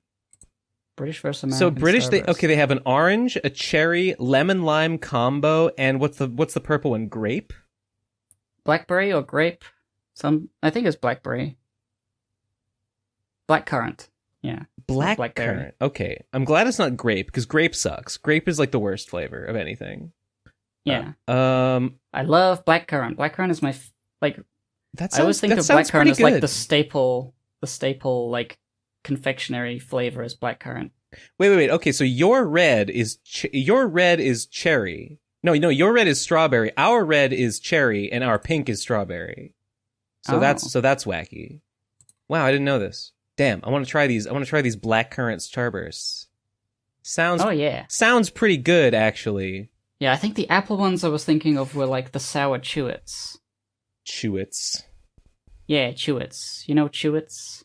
No. Is it like they're chiclets? Similar. They're very similar. They're like cuboids with individual wrapping, just a different brand, and they had a sour. What? What's wrong with cuboids? They're not cubes. I mean, they're not rectangles. I guess I guess you're technically right. They are cuboids. They are. I would call them squares. I'm just gonna say it. I would call them squares. Nah. All right. Cuboids is funny. All right. Chewits had like a dinosaur mascot, and it would be like, I'm I'm a dinosaur and I love Chewits so much Oh wow, he really that does. I would eat them. There's another thing called Now and Laters, which are very similar to a Starburst, but they're really hard. They're really hard, and you pretty much have to just suck on them for a while until they become soft enough that you can chew on them. Where is the dinosaur? Where's the dinosaur? Google, where's the dinosaur? Where's the dinosaur? Right. They have it looks like a really old advert of a Godzilla looking like live action puppet dinosaur, and then there's a more recent redone cartoon. But there was a specific cartoon. Look at this thing. Look at this when I'm doing these searches, I keep finding this same Google image result. For single green Mike and Ike, incredibly rare masculine shape for female pleasure. What? I don't know. $69. This has popped up multiple times on my Google searches now. Mike and Ike. An incredibly rare masculine shape. You know Mike and Ike's? I know of them. I don't Okay. think I've had one. Okay. Fucking They're fine. masculine shape. Masculine shape for female pleasure. So true. So true. Ah, this is the advert. Alright. I'm gonna post that advert. Hopefully you can see it. You know what? This is Chewits. I like to chew it. Okay, let's give it a watch. I like to chew it. I like to chew it. I like to chew it. Oh, it is. It's the song I was thinking of. Oh my god. He likes to share them. Chewits, Yeah, he I like likes to share them. Chew it. I thought that song was about Chewits, and then I heard it in the Madagascar movie, and I was like, "What? Why'd they put the Chewits song? Why'd they put the Chewits song in Madagascar?" That's advertising. This chewy substance that I've made, I think it's pretty good. I think there's maybe a little too much cornstarch. The chewiness, the consistency is about right, but it's a little bit it's firm, but if you hold it, it sort of deforms and starts to kind of droop. And I'm thinking maybe just a tiny bit of gelatin, or maybe you can buy shellac in flakes. You have to buy it in flakes. Maybe wax, maybe carnauba wax. Flavor's good though. The first one I made had too much acid. It was too sour. Too sour and not sweet enough. Too starchy. So in this time, I replaced half the starch that I added. I replaced half of it with confectioner's sugar. Which, I had forgotten about confectioner's sugar. It turns out that, when you just add sugar to a solution, sometimes it becomes gritty and crystalline. Great way to not have that happen is to just use confectioner's sugar, because it's finely ground and it's powdery. They've solved this problem for me, and I had forgotten. I'm a genius. Okay. Candy. What was the other one? Frutella. Frutella was Frutella. the non-super sweet, but still quite tasty fruit-flavored cuboid snack. You Brits and your cuboid snacks. We love cuboids over here. I have never seen a Frutella. We have Fruitopia. We got Frutella, we got Nutella. Now these What ones, else have we got? Now these ones have green apple, raspberry, lemon, and blackberry. Oh, it looks pretty good. Yeah. Oh, and then the box has fruit, but the fruits are all square or cube. Yeah. Just like the product. Just like the product in question. No, they only becomes a cube if you combine two of them together and squish them. You take them out of the packaging, you push them together, they molecularly bond to become one cube of the product. Oh, wait, these are gelatin free. Wait, these are gelatin free. Wait, so what's in them? Fruit. No. They're vegetarian, which means they don't contain gelatin. Wait, okay, I have to know. Frutella. Frutella recipe. Ingredients. Glucose syrup, sugar, fully hydrogenated coconut oil, fruit juices from concentrate. Wait, beef gelatin. Traitor. Well, that other one said it was gelatin free. I mean, maybe there's different. You'd have to come and buy one, find out. Look at the packaging numbers. Gum Arabic. Glycerol. Huh. Okay. All right. How to make Frutella at home. Wow. I think I have mentioned this. I have looked up recipes for licorice to make it yourself, and all the recipes that I find involve like milk and eggs. And it's like so fucking stupid. Like that's obviously not what you're buying. Yeah, they all involve like condensed milk and fucking eggs and shit. Like fresh eggs. It's like, give me a break. Is that for like the bonding agent or something? Yeah, stick it together. Yeah, probably. It's probably like, I mean, I'm sure it tastes fine, but it's not. That's a cake they're making. There's That's a danged cake.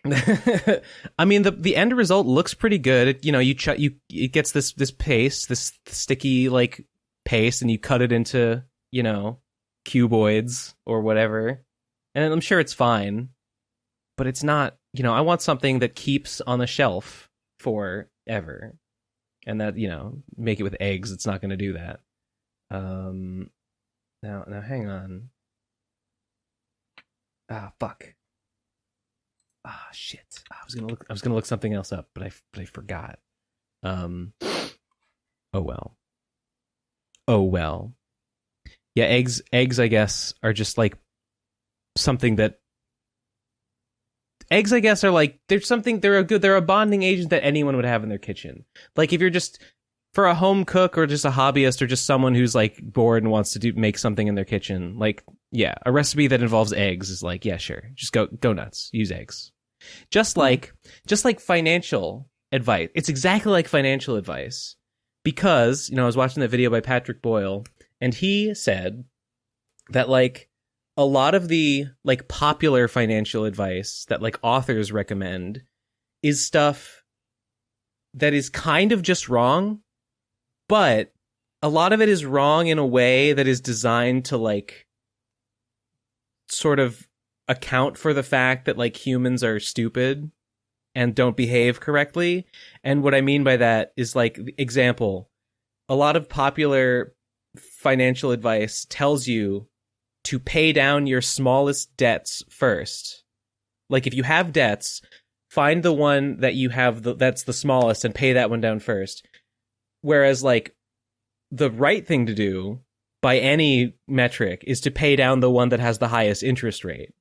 But I guess a lot of authors will tell you pay down the smallest one first because it's like psychologically, if you successfully knock one off the list, it like feels better. Right. And so it's like kind of not right, but maybe it might get people to behave in a way that gives it might get them to stick with it better. Or something, even though it's not mathematically optimal.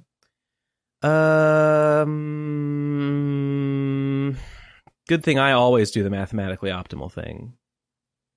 I don't have to worry. I don't have to worry about that. Yeah. So true. It is so true. It is so true, though. Let me look at my notes. Let me look at my stupid notes. I played a video game this week. Oh, yeah? Yeah. Did I mention that I found Phantom's Revenge on some other website? You did. Yeah. That's...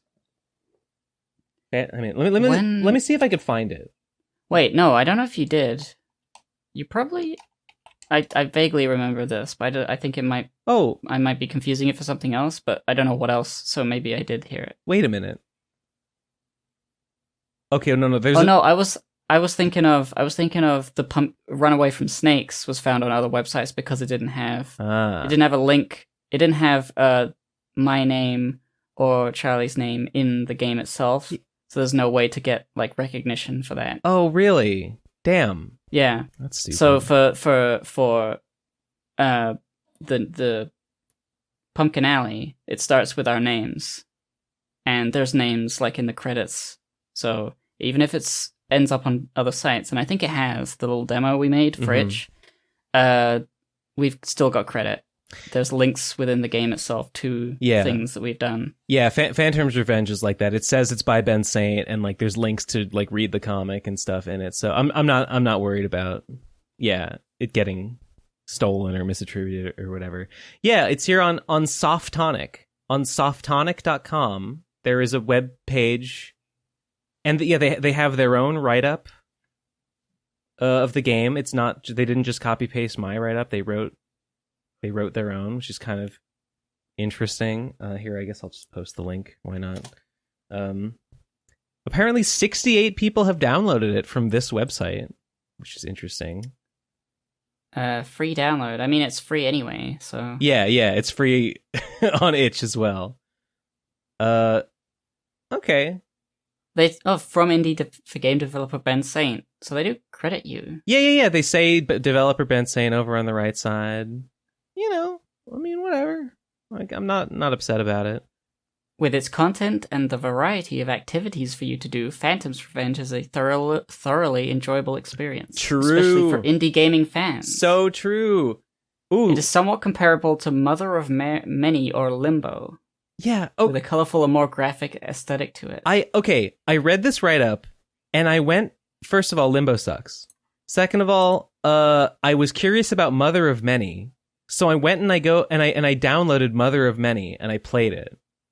And it was interesting, but it was not what I wanted it to be. I was kind of disappointed in it. I played Mother of Many, and from the screenshot that they showed on this website, Here was the screenshot. And I thought from this that you would be playing as that it would be like a side-scrolling action adventure or beat 'em up, where maybe you would control a squad of mice, and you're their mother or something, and you're commanding them to fight for you. This was wrong. This was not the kind of game it was at all. It was actually a 3D, I don't even know, a horde based first person shooter. Basically, you play Mother of Many and you start the game, and when you get to the actual game part of it, you're in an arena, and zombie mice just start encroaching into the arena from the sides, and you have your little scythe that shoots beams, and you have to, you just have to fight back the hordes, and they come faster and faster and more and bigger and stronger of them. And you get experience points from the ones you kill, and as you level up, you get to choose. There's sort of a roguelike element to it where you're choosing which upgrades to get, and that changes your play style a little bit. And basically the goal is just survive 15 minutes of fighting this horde off. And it's fine. The gameplay's a little shallow. Aesthetically, I guess it looked pretty good. It has the Eastern European depression simulator. They look pretty cool. They look cool in this screenshot. There's only one actual mouse. There's only one actual mouse in the game, and it's this one. Yeah. Frankly, there's not enough mice. But she's the mother of many, right? No, she is not the mother of many. She is your she is your sister, and sister of one. I'm not clear on if the mother of many is your mom or the goddess of the woods. I think it's both. Anyway, the point is you're bringing your sister out to this secret place in the woods to kill her and sacrifice her so that her blood will nourish the land and your crops will grow. And when you try and cut her, she gets possessed by the mother of many and summons all these demons. You got to fight the demons, and it's good. Yeah, I'm just noticing on your thing, there's translated versions at the bottom. What? Like, yeah, it says program available in other language. I think they just translate the page, not the game itself. And I'm curious if you can tell, like, if it's been downloaded from another country. Wait a minute. Like on your Softonic page, like at the bottom, it's like, oh, Phantom's Revenge. Yeah. Korean, Italian. It says in the details list that it's like, oh yeah, on the Spanish page it says that the game is in English. So it would be so fucked up if like they had actually like gone into the code and translated the game into. No, I wouldn't expect that. That would be but amazing. It's just sort of like I'm interested because it doesn't say on those different pages the number of downloads. But does that mean that if somebody from Korea did download it, it would say 1? I think it's probably quite likely that nobody has downloaded this game from the Italian web version of the web page. It would be funny though. It would be so funny. Yeah, like because this hypothetically is like exposing you to so many different markets that you would never have seen. I'm truly am Mr. Worldwide. Ooh, there's a Polish page. No downloads. Oh, Netherlands? No downloads. It's just so funny seeing like in the midst of different language text, the things that are stayed English are like My Little Pony, Sonic the Hedgehog, Strong YouTuber. What is this? This is great. It's the Japanese page. Katana Zvayende Pony. What? And it's another. Oh, in Metzlim dordrängte en Katana Zvayende Pony mit ein Attitude.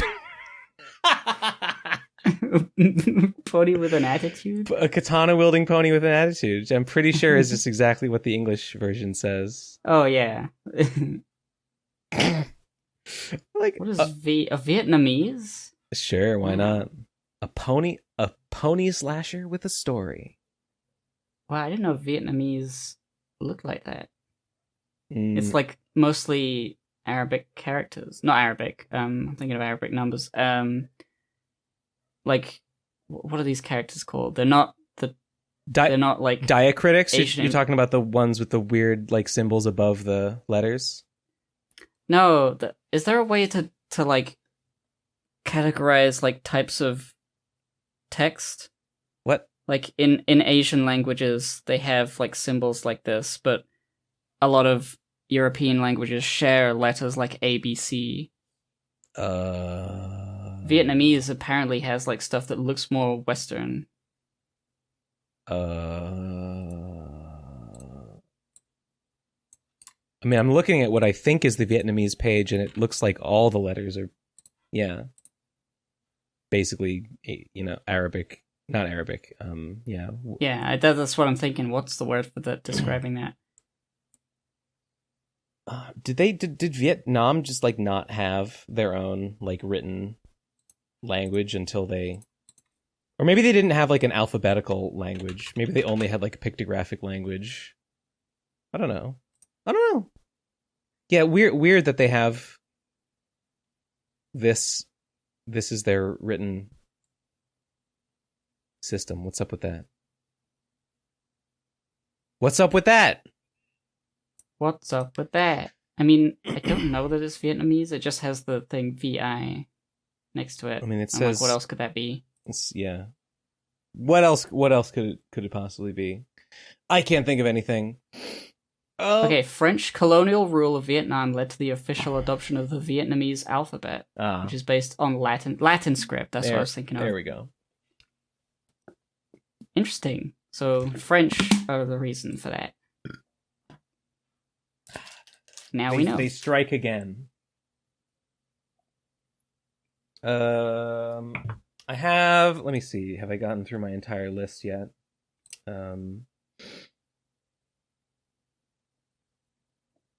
Illness, mother of many, anime bracket bonds.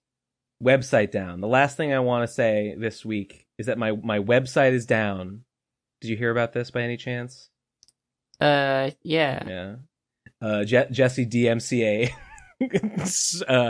DMCA reported saintcomics.com for hosting the Plebe and the Weeb Blu-ray files. Lamau. Yeah. I just have to say how funny I think it is that rather than make the Blu-rays or let me give him money to let me sell them, he has elected instead to pay a lawyer to he's paid money to bury them, pay money to prevent them from seeing the light of day.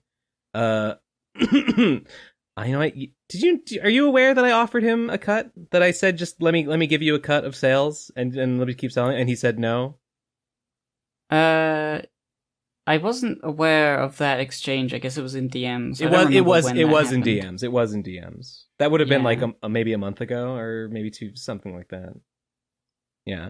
Yeah. I mean, well, so. Yeah, he hired a guy. He hired a guy who does DMCA takedowns for $50 a pop. I looked into the I got a letter and I looked into who sent it, and it was this one guy. And I looked at his website and I was like, interesting. So my website's down. I just need a new host, which is actually the way it worked out is like, it's kind of good that something happened to make me switch hosts, because my old hosting was on like I had picked a really bad plan. The plan I had picked was like month to month, and I was paying like $14 a month to host my site. I switched hosts. That is quite a lot. It was quite a lot. It was it was not a good. I screwed up. So I have picked the new plan that I've locked in a rate. It's going to be like $3.99 a month for a while, and then it'll go up to like $8.99 in like a year or two. So that's fine. The website's down for the moment. It'll be back up in, I don't know, a week or two. Probably not even that long. So whatever. No biggie, no problem. And I gotta say, I never really intended to leave the Plebe and the Weeb stuff up on my store page forever. It's not like, it's not really germane to the content of my personal website. Yeah. So whatever. I mean, you did also say that nobody was buying it anymore. Oh, yeah. I mean, a couple people bought them like the last minute when I said I was almost out.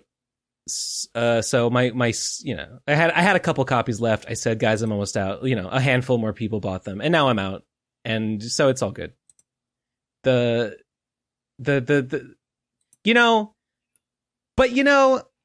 okay, I just after that, when I said, okay, they're free now, they're free to download now. It's so it was no longer about the money. It was no longer about selling them or making money. And I don't know. Don't you think it's weird? Don't you think it's weird and wacky that like the DMCA takedown didn't come until like after I'd already said I'm not selling them anymore? They're free now. Don't you think that's weird and wild and wacky and wonderful? I don't know. I mean, is it not? Could you? I'm trying to think if there's like a reason a DMCA has to be against something digital. Because you're hosting a digital file as opposed to having a store where you can buy something, and maybe that's different. What do you mean? Well, I don't know. Like a DMCA against your site would not prevent you from having physical stock that you could mail to people who DM you on anywhere. No. But a file hosting, you can block that from existing. Yeah. I don't know. Yeah, maybe it's a difference in something like that. I mean, I don't know. All I'm saying is, I guess I just really feel that Jesse's whole attitude about this thing is completely irrational and very stupid and wrong-headed. And like, he seems to have felt from the very beginning that I am stealing from him and victimizing him. And I don't know, I just think that if you take a step back and look at it, like the fact that this is happening now after this stuff was already free. I'm not even selling them anymore. I'm just offering it for free. I literally just did his job for him, and I made the Blu-rays, and I completed that work for him, and I said anyone can have them, and it's free now. Don't worry about it. And then he gets lawyers involved, and then he sends his DMCA takedown, takes my website down. It just, I don't know. It just really kind of highlights that like there really was no need for any of this. You really could have just been normal about it and not been a little baby bitch about it, and just not fucking. Just don't be such a spaz. I don't know. He's been a real spaz about it the whole time. That's my opinion. You know, sorry. Just there's no point. There's no actual harm being done, and I don't really think there ever has been. And that's my line, and I will never recant it. That's what I have felt all along, and I continue to feel that way. But oh well, you know. I guess none of that matters in the face of $50 given to a guy to send a letter to a web host. I don't know what else to say about it. I don't like it. Anyway, that's why my website's down. I know, my site is like a hugely popular, buzzing hive of activity. I know it's 1,000 people a day are checking it to read Beastcapades, to get caught up on Beastcapades, so that when the next chapter drops in the perfect comic party, they'll be caught up and they'll know what's going on. And 1,000 people a day are like, where's the website? I can't read Beastcapades. I can't read Slime and Punishment to understand the context behind Phantom's Revenge. And I just want you to know that I'm with you, and I'm working on it. And the problems will all be solved soon. We will put all this silliness behind us. Okay, that's all I have to say. Okay. Sorry, I was just looking at my currently operational website, and I was just marveling at who it is. No, don't look at that. I was looking at my links that I have from my Clarissa to buy the Clarissa book. I'm like, I can't wait to add a new link. Well, I guess it'll be the same link, but I guess it'll send the link to like the page of Clarissa volumes rather than the single one. I think, and it'll be like, what if you want to buy one of the series? I think giveandtake.site represents a I think it's violating my copyright. I think it represents a functional market replacement for saintcomics.com. I think it's pretty much it's not transformative enough. So what do you mean? I'm gonna have. Where's Ben Saint? I'm gonna have point to Ben Saint. I'm gonna have to take it down. I'm sorry, it's over. Well, No. well, they're both because when people see Saint Comics is down, they say, well, now what? Now I gotta go. I guess I have to go read. Yeah, I guess I have to go read Callister Gunsmoke instead, and then their lust is slaked, and then they'll never read Vapors Chapter 3. I'm gonna release a new comic called The Voopers. No, you wouldn't dare. It's about two teenagers, Mincent and Vagda. Yeah. Oh, I can't do that. I can't do that one. Yeah, you can. Yeah, go. No. Don't be a coward. Go for it. Vagda. Yeah. Vagda is the boy. Okay. They're both trans. Okay. Fine, if you must. Oh, so And Vapors is woke now. Instead of being Okay. losers, they're so confident and they don't have any social problems at all. That's awesome. That sounds so cool. The Voopers. I'm gonna. And then they say, I'm gonna go Voop. You wanna go Voop? Yeah. They're best friends. Well, now they're best friends. Well, shit. Yeah, you can do that if you want, unless I beat you to it. Hey. And then my second comic will be called The Loser, and they never win a fight. The Loser. Hey, so in the Green Knight, is this the game? Yeah, basically. Yeah? No. No. The Christmas game is about you punch me, I punch you. It's a weird game. I don't know why it's called the Christmas game. So the Christmas game, the Green Knight says, "Chop my body," and then a year from now, nick me. And then he says, "You have to try and nick me." It sounds like he's going to be dodging around. Is it like Saint Nick? Like Saint Nick? Nick me? And then is the idea that then next Christmas I'll come and nick you? Is it like trick or treat? Like, hey, you trick me by slicing my wood off, and then next year, I'll come and treat you to a gouging wound in your body. Yeah, something like that. Interesting. Fascinating. Concerning. I think looking into it. They just call it the Christmas game probably just because the original story has it during Christ's Mass. And it's not to do with like not traditional, but like more modern understandings of holiday season stuff. It could just be like a pagan thing. Well, no, it wouldn't be a pagan thing because it's Christmas. They call it the Christmas game. Maybe it was a pagan thing. They changed it in the film to be the Christmas game because people know what that is.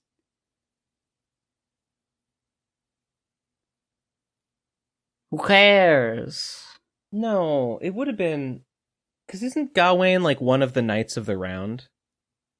So they would have been Christian, right? Oh, okay, yeah. I don't know history. It probably has some pagan origin though. No, I mean a lot of Christian stuff does. It does. I don't know when Christmas got taken over, or the pagan holiday of like the winter solstice got taken over by Christians. Because when Christians came and wokeified it, they Christified it. They Christofied. Like, because Jesus wasn't born on December. But like, when was that like changed? Oh gee, I just don't know my history. Golly gee. Gee whiz. I guess we'll just never know. I guess only the Lord may know such secrets. Gee whiz, we jizz. That's true. That's what they said. That's really true. Lamau. Oh God, I didn't read the new One Piece yet. Oh, is there? There's 1081 is the new one this week, I think. I think I did read that. I forgot to mention it to you. Shit. Yeah. Oh, yeah. I heard it's good. Did we talk about Garp in the last one? When he does the big punch on the Galaxy Fist? Yeah. I think we did talk about that. All right. Well, I guess we're doing One Piece now. Should I just read it real quick? Yeah, read it real quick. All right. But I want to immediately draw your attention to the image at the front of the chapter where Sanji is reading a book about cocking. Oh yeah. He just didn't complete the O. But then it would be cooking without the C. What? Wait. You idiot. No, cooking doesn't have a C. I thought he missed out an O. Whoops. It is cocking. It is. Looks like I'm the one who doesn't know English. All right. I'm reading. Man, I like Scuffed Piece. I'm going back, doing. I think I don't remember if I mentioned the One Piece book club, reading volumes, from previous, reading all the volumes from the beginning with a new group of people. Yes, I heard about that. And and Scuffed Piece kind of was always there. It's just that there's... Because, like, I look at the drawings and I'm like, oh, you know what? You can really tell that this was hand-drawn with a... Like, it wasn't... I'm sorry, but, like, that's just manga. Most manga is pretty scuffed if you stop and you, like, look at every individual panel. Yes. Except for Death Note. Or like Berserk, right? Like, some of them aren't, but most manga, it's drawn with the idea that you look at any given panel for, like, a quarter of a second. It literally, like, doesn't need to look good. And yet, it's so good. Okay, I'm reading. A few moments later. All right, I'm done. Mm-mm. So, all right, looks like Blackbeard did not get the Ope Ope fruit, but just like I thought, yeah, he wants its power for eternal life. But he would not be able to do that if he stole the power for himself. I guess he would have to give it to one of his subordinates, which I think he could do. I think what he could do is have like a slave do it. Like, he captures someone and forces them to have the fruit and then tells them to use it on him like that. Yeah. So if he could capture Law, he might be able to... I don't think he'd be able to do that, because Law would die. But what does he mean about... He says the 100 hearts of people that Law stole? Yeah, I think this has been explained, like, mentioned a long time ago. Law does that thing where he uses his power to take someone's heart away. He had Caesar's heart for a long time. Yeah. And that was a bargaining chip. Mm-hmm. And I think he did that to, 100 people at Rocky Port, but I forget where Rocky Port is or when that happened. Yeah, I don't even remember that at all. Maybe it's a new thing. Maybe it's not an old thing that's being referenced, but I think it is an old thing. But the point is, all those people are at Pirate Island, which is Blackbeard's island. So I guess Law made a lot of enemies, and Blackbeard made friends with those enemies. But if I bring you or something, we're all living in fear on Pirate Island. Yeah, I guess so. This chapter makes Blackbeard seem kind of cool. Oh yeah. It's the funny thing with Blackbeard. He's not like a dumb, I'm evil and I want to destroy sort of villain. He's been sort of set up as like an inversion, not an inversion of Luffy, but like a different interpretation of the freedom of piracy. Yeah. He's all about freedom, but he's, freedom for himself, freedom at the cost of others. At the cost of others. Luffy is all about freedom for himself. Yeah. But also for everyone. For everyone, yeah. Like, he likes sharing freedoms. Yeah. Blackbeard is, like, cynical. He doesn't believe... If Luffy sees someone being oppressed, he'll do something to stop it. But Blackbeard will be like, how can I turn this to my advantage? Yes. Yeah. So in a way, he's a good, smart and thematically relevant antagonist. Yeah, as the main villain, kind of the main villain. I mean, yeah, seeing them all just like hang out in the bar with Kuzan, they're all just like, they're all just vibing. They're all just Yeah, bantering. they're like, oh, you hate the Marines too? That Akainu, that piece of shit. Yeah, Lamau. It's like, maybe if you weren't enemies with these guys, they might be kind of cool to just hang out with. I don't know. I mean, when you meet Blackbeard, at Jaya, he's just eating cherry pie. Yeah. Yeah. And I always liked that Luffy hates cherry pie. And Blackbeard loves it, and that's what they fight over rather than anything else. Yeah, they're like, they're kind of similar, but they just fundamental disagreement on the method. Yeah, Why would Luffy hate cherry pie? Yeah, I know. It's such an odd little thing. I also don't. He loves food. I also don't really care for cherry pie. Low tier pie. Yeah. He would rather eat meat. So Kuzan's missing a leg now from the battle with Akainu, which is interesting. Doesn't affect him at all. Doesn't even bother him. But it just makes I mean, Prospero also had that. Like, he lost an arm from Pedro, and then he turned his arm into a candy arm. Who's so he just still has an arm. Who's Prospero? The big the number one son, the first son of Big Mom, the big tongue guy. Oh, God. The Candy Man. He literally makes candy. Yeah. That's his devil fruit. I'm having trouble picturing him. Let me just Google him real fast. Oh. Perospero. Perospero. Oh, yeah. Yeah, this guy left like no impression on me whatsoever. Okay. He had a big tongue.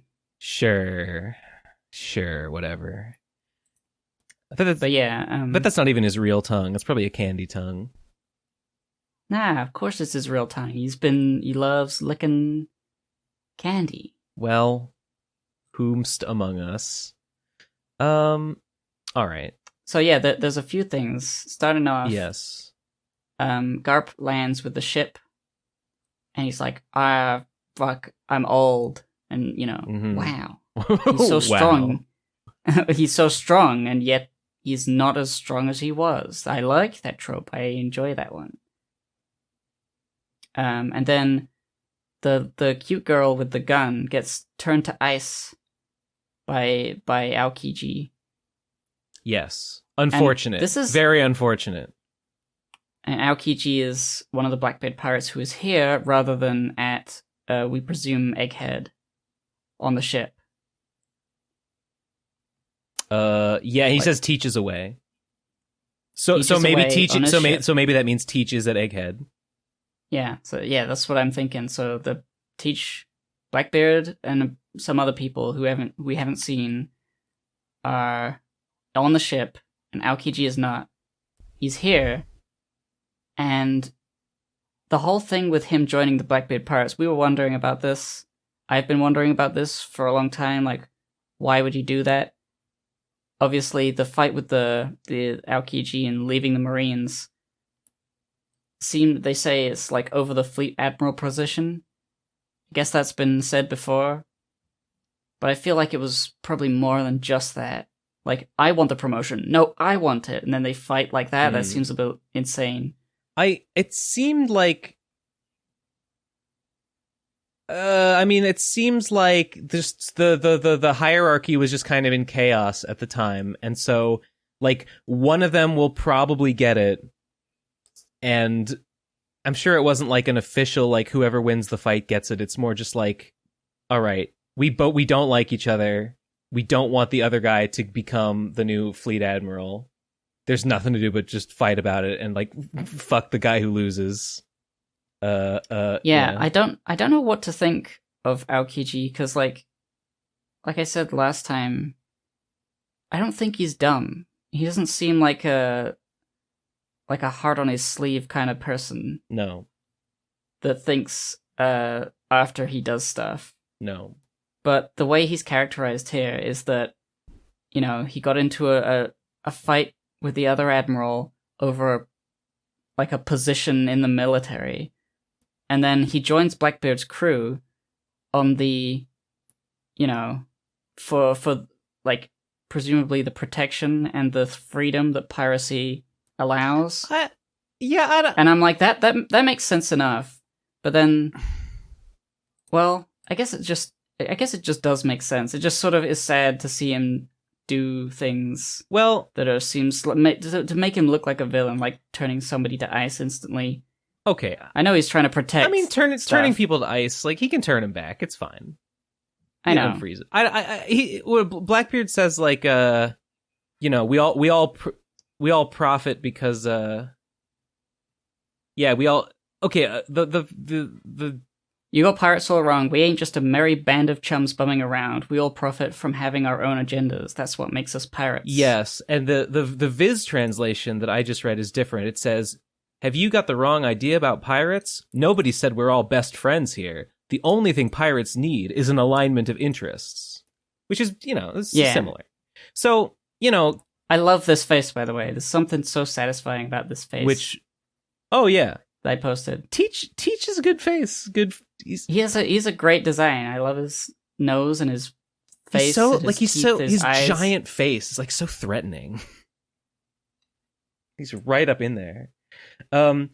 So, I mean, you're a free man, do what you want. So, I mean, Kuzan is, I guess he must see aligning himself with these guys as useful to some end.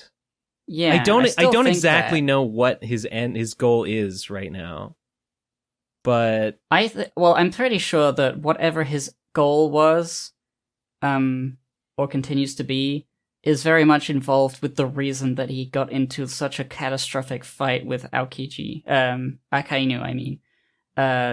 over Fleet Admiral position. Because, he doesn't seem like he would give a shit about such a thing. Being Fleet Admiral? Yeah, I think either because he believes that Akainu would be a terrible problem, or... I think he... that's probably the only reason, I think he actually. probably... if my read on him is correct, I think he just wouldn't want Akainu to do it. He just wouldn't want him in charge. I don't think Kuzan is the kind of guy who's like, I've got to be freaking king or whatever. Yeah. So I think it could biding his time. I could see how joining the Blackbeard Pirates might help him in the goal of eventually taking down Akainu. That makes sense. Yes, and then there's the bit where he's fighting with Garp, and he says, your number one protege versus your new favorite. So new favorite meaning Kobe. Mm-hmm. And that implies that Kuzan was the old favorite of Garp. Mm. Meaning that Garp probably also saw goodness in Kuzan. Yeah. And I wonder if Kuzan is throwing this fight deliberately. Because obviously he has to look like he's defending stuff. Yes, I see. Because Garp says he's hesitating or wavering. And yeah, and he's sort of letting himself lose to Garp, and it's not a bad story. Garp is such a legend. Yeah, it would happen. Yeah, that's true. But I wonder if Kuzan could have beaten him, or at least really tried harder than this. He freezes him, right? He freezes Garp, but it just doesn't work. Yeah, he does. He just breaks out of it or something. Yeah. Super Haki. Super Mario. Yeah. Wavering is a sign of weakness. Wait. Yeah, okay. It says, would you kill your senior apprentice to save your protege? Don't be tied. And then Garp says, don't be tied down by this nonsense. I taught you to live in the moment. It's not working on him. Listen up, Kuzan. Wavering is a sign. Right, he breaks out of the ice, and then he kicks his little ass. Throws him into the blue hole. It's like a black hole, but it's blue because he's a cop. Yeah, it's the thin blue hole. I think you might be right that he might just kind of be putting on appearances for this fight.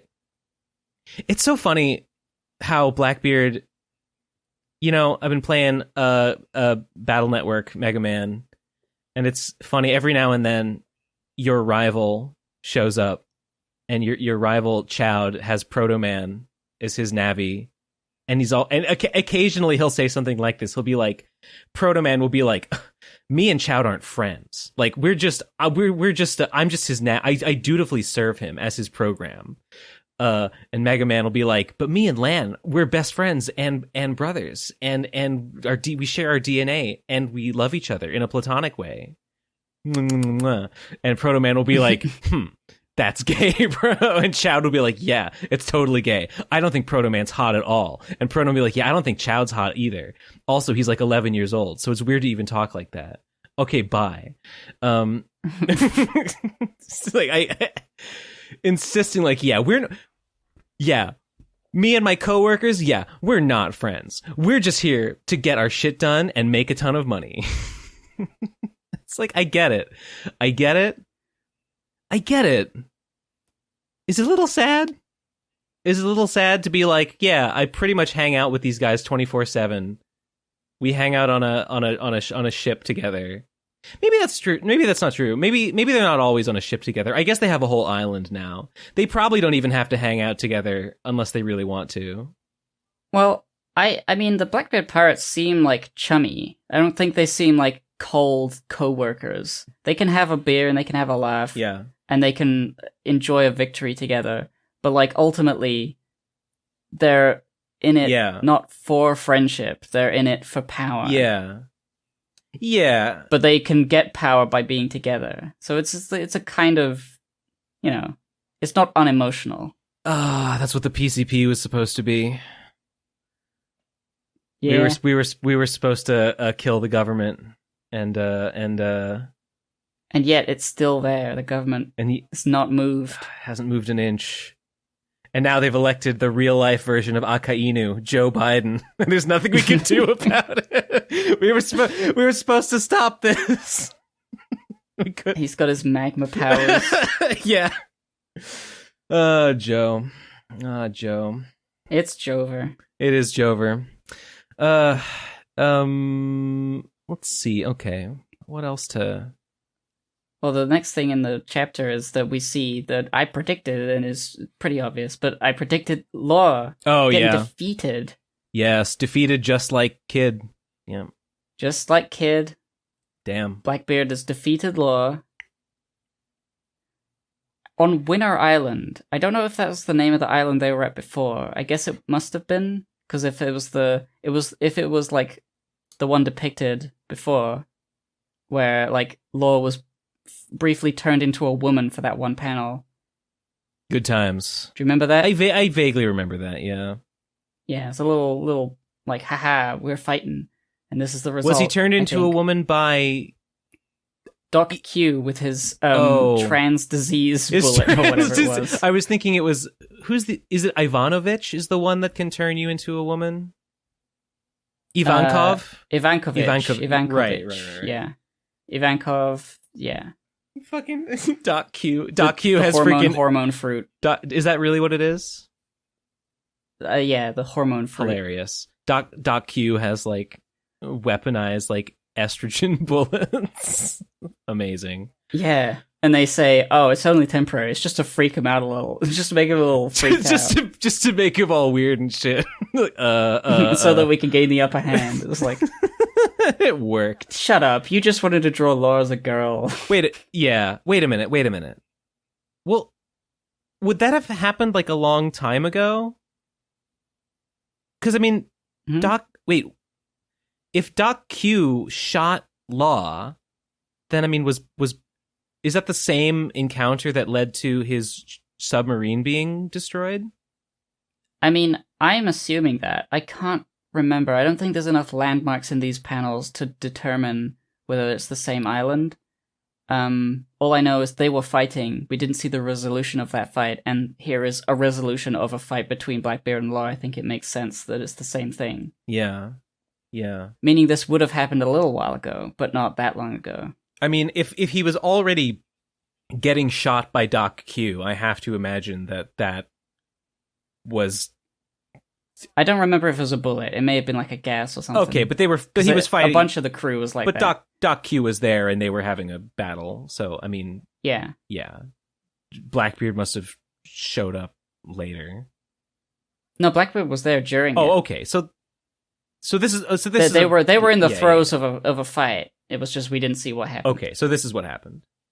It's gotta be. Okay. So Law got beat, and we saw earlier that Blackbeard knows of the road poneglyphs, and Big Mom Kaido have one each. Law has those ones, So now Blackbeard and Shanks both have Kaido's and Big Mom's road poneglyphs. But then there's two more they don't know about. One of them we do know about. It's the one inside Zoe, the giant. Yes. The giant. What is it? It's a The elephant. tree in the shape of a whale What? on top of it. Yeah, that's the location. There's like the Mink tribe settlement, and there's a big tree that looks like a whale. Did I hallucinate that? What? A tree? Okay, A tree that looks like we've a been whale. over this. I can't. Zhao is not the elephant. The elephant is Kushina. Kushina is the elephant, and it has a tree in the shape of a whale on it, and that's Zhao, and that's where the poneglyph is. No, Zoe is the island on the top of the elephant called Kushina. Okay.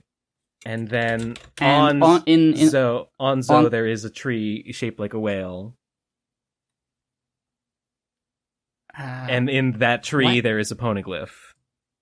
Is it Kushina? I'm typing Kushina and it's saying Kuina, and I'm like, no, the elephant. There's a glyph in the The tree, elephant. and a tree in the shape of a whale, and a whale on a Zoe, and Zunesha, Zoe on not an Kushina. elephant. It's Zunesha, okay. not Kushina. Okay, Whoops. sure. Whatever. Zunesha, Zoe on its back. Zoe is the island, and where's the thing? Layout and locations. Whale Forest. That's what it was called. No images. You're fucking me. You're killing me over here. I just want to show Ben the whale. Please. I want to see the whale tree. Whale tree. Okay, here is an image of. I guess it's not a tree. No, it is a tree. It's got leaves coming out of it. Huh. Well. Okay. So that inside that is a secret compartment where Raizo was hiding, and where the road poneglyph is. Okay. And we don't know where the fourth one is, right? No, the fourth one is hypothesized by the Blackbeard Pirates. They've heard rumors that the man marked by flames has it, who is a mystery man. I can't think of who it could be. Man marked by flames means burnt, I guess. I mean, man marked by flames. The only one I can think of is Luffy, because he's got the scar on his chest from the magma punch. I guess you could say that, But I mean, he doesn't. I don't Yeah, think that's yeah. obviously not who they're talking about. They're talking about a mystery man that travels in a black ship. Yeah. That creates whirlpools around it. The man marked by. This is the first time we're hearing about that, right? I think so. Okay. The man marked by flames. I had at first thought was like Fisher Tiger, because marked by flames, as in like branded with a branding iron, like the slaves. Well, So it could be a fishman.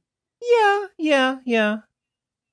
But I think all of the prominent fishermen have been like introduced and are either Fisher Tiger or someone else, and I don't think it's any of those other people. Other than that, it could be someone wounded by someone who had a flaming devil fruit. Yeah. I can't think of anyone that would be, but I have heard, just by people leaving comments, that what if the whirlpool, do you remember the very beginning of One Piece? No. Oh, Wait, well, yeah, no. Luffy, I remember the, yeah, what are you saying? Luffy leaves on his journey after waiting 10 years after Shanks left. He punches that fish that bit Shanks' arm. You know, the classic moment where he's like, I'm... The Sea King. Sea King, yeah, the local village Sea King, tiny little guy, bit Shanks' arm off. Luffy punches it, and then immediately he's in a whirlpool, and he'll die. Right. He's in a big whirlpool, and he's like, oh, I'm gonna drown. I guess I hide in this barrel. And then that barrel gets found by Alvida's pirates, and he meets Kobe, and all that stuff happens. But the whirlpool... What if the whirlpool was because of the whirlpool guy was there? What if the whirlpool was because the guy who makes whirlpools behind him with a potential devil fruit? The guy man marked by flames. What if that guy was there? I can't think of any other reason why there would have been a whirlpool. It couldn't have been like a sea thing. Okay. It couldn't have just been a sea anomaly. When you say that, yeah, I mean, what are the, so you're saying that, like, the whirlpool, they just happen? Like, the sea just does things? Okay. When you say that, it makes me think of Dragon and the lightning that struck at Rogueport. Remember, he kind of, like, controlled the weather, and, like, lightning struck when Luffy was going to get executed or something? Yeah, I don't know if it's clear what Dragon's fruit has Dragon been. seems to have some kind of weather control powers, and he's got that scar on his face. I don't know, maybe it's Dragon. Maybe Dragon is the man marked by Dragon. flames. Monkey D Dragon. He does have a big fucking scar, although it looks more like a tattoo than a flame. Did I show you that image of how it kind of looks like the bottom of a shoe, as though Garp had just like stomped on his face with like rubber sneakers? Okay. Abilities and powers. He's the supreme commander of the Revolutionary Army. I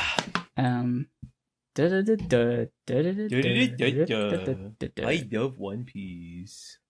I love Scuffed Piece. I love the retcons. I love when the rubber fruit becomes magic cloud man fruit. I eat my slop. I do. I unironically do. Okay, it remains unconfirmed if Dragon was directly responsible for the wind blasts or if he has a power enabling to create them.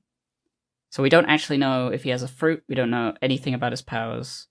Yeah. But if he does have a weather control power, then his ability to make weather things happen, such as wind, lightning, potentially whirlpools.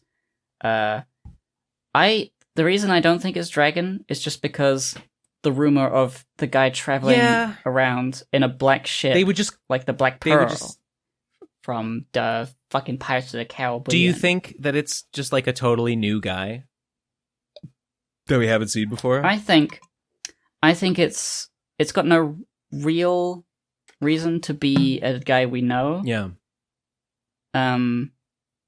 It probably has, like, it could be like an old ally of like a famous pirate or a friend of someone who we do know already.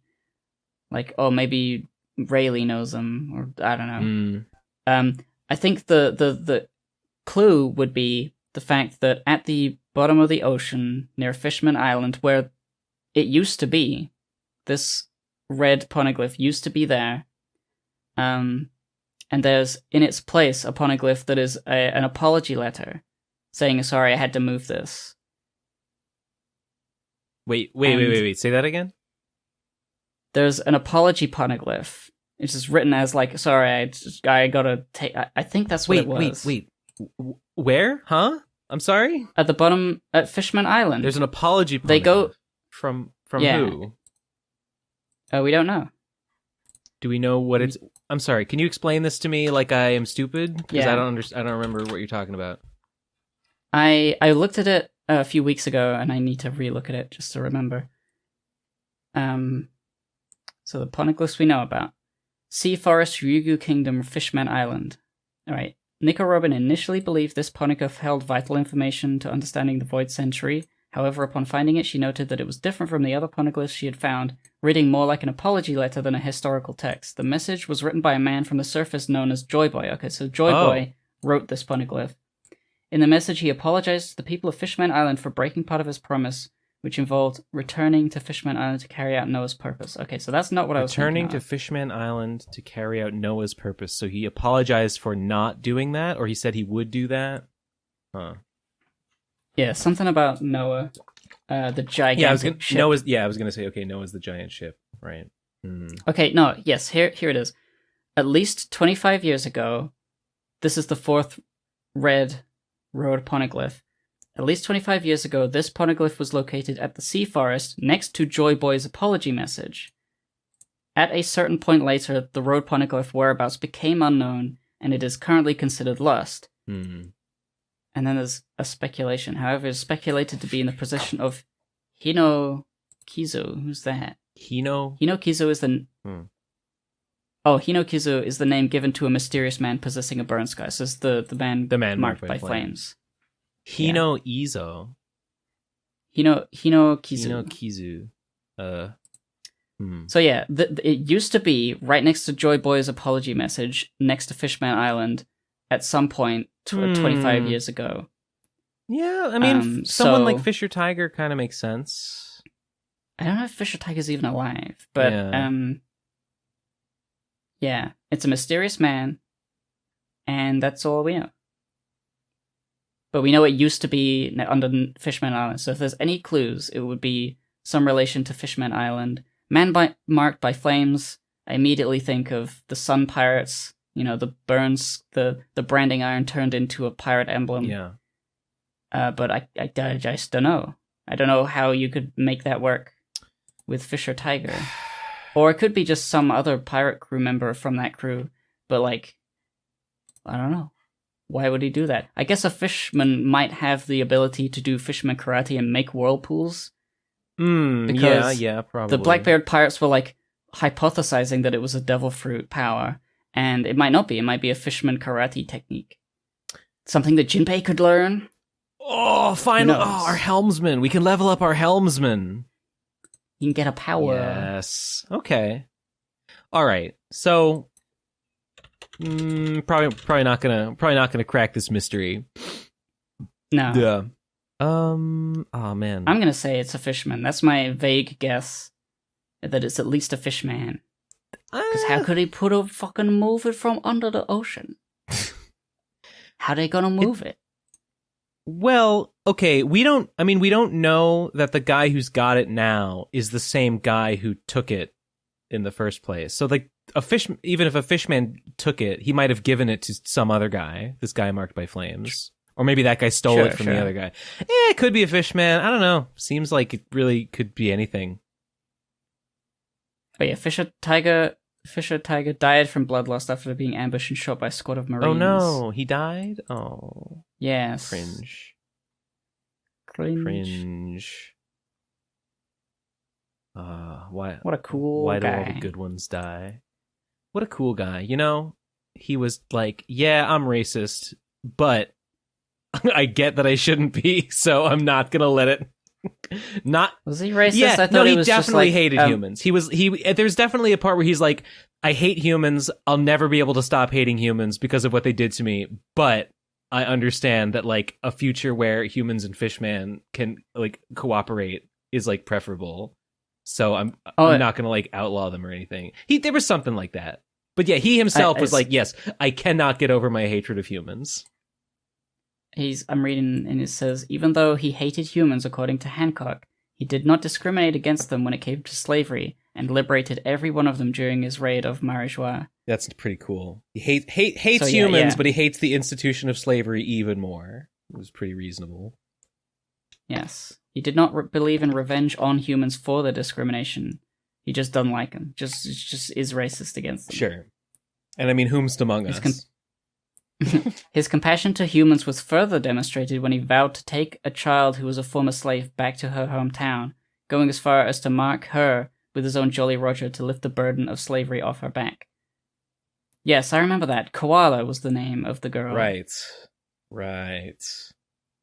And Koala is in the Revolutionary Army, right? She's was friends with Sabo. Oh.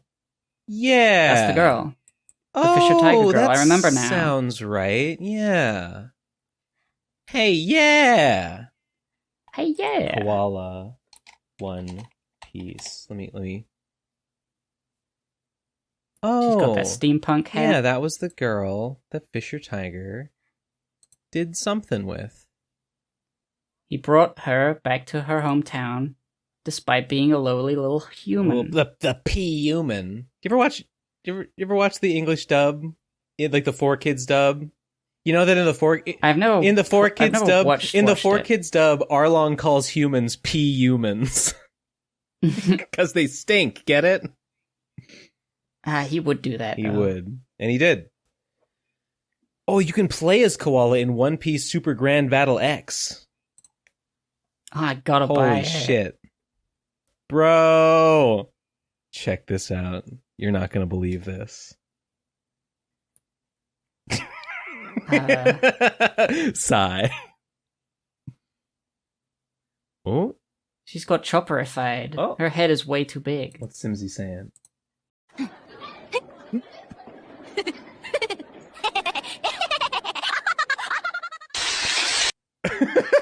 I don't understand. What is this little video? I don't know. Oh, that crawfish is going to be delicious, though. Why did he jump in there? He didn't know what else to do. Oh, poor little... That's actually really upsetting. Just seeing him, like, I'm just gonna go over... Ah! Instant death. Probably not that instant. Not instant enough. Not instant enough. Unclear if mollusks feel pain. Or no, I guess they're not mollusks, because they're crustaceans. I think crustaceans might not feel pain. You know, it makes me feel pain. That's bad enough. I see what you mean. Okay. I mean, pretty good One Piece this week. Yes, I guess it was pretty good. Yeah, it was. Shut up. I guess shut it up was with pretty- your... You gotta have blind loyalty, okay? We have blind loyalty on this show. Pretty decent. You know, sure it was scuffed and Oda's a hack, but I mean, you know what? I've just grown I've just grown weary enough that I'll just accept whatever slop I'm given. Oh, Kuzan joined the Blackbeard Pirates. Okay. You already Sure did. thing. You already did that. Sure thing, Oda. Whatever you say. You know, he thinks I'm an idiot. He's gonna disrespect me like this. But you know what? I like it now. One I don't even more know thing. what I'm saying. One more, yeah. I don't either. One more thing. Yeah. Briefly to mention is Beppo. Beppo saved Law thanks to Oh, Chopper. right. Chopper giving him That's the what was- Sulong Bowl. That as of before undocumented creation of a Sulong Bowl, or maybe it's just a Rumble Ball, that allows Beppo to go Sulong without the moon. Okay, Sulong is when what are those mink. people called? Is when a mink, when it's the full moon and the mink goes like hyper mode, Yes. right? Okay. So, did Chopper make a Sulong ball for like Carrot or someone? Did he make one of these before? For someone else? No. This is the first time we have seen the idea of Chopper using technology to put Sulong. I guess this was developed after Wano, before the three crews set their sights for different islands and left. Chopper was like, I wonder if Sulong could be like used more than just the full moon, I guess. And then he made that little thing. Wow. And there's a little panel where Beppo is eating something and he's remembering Chopper. Oh, he's eating. Okay, I saw the little. Oh yeah, he chomps it. Yeah, cute little chomp. Oh, he's so cute. He is.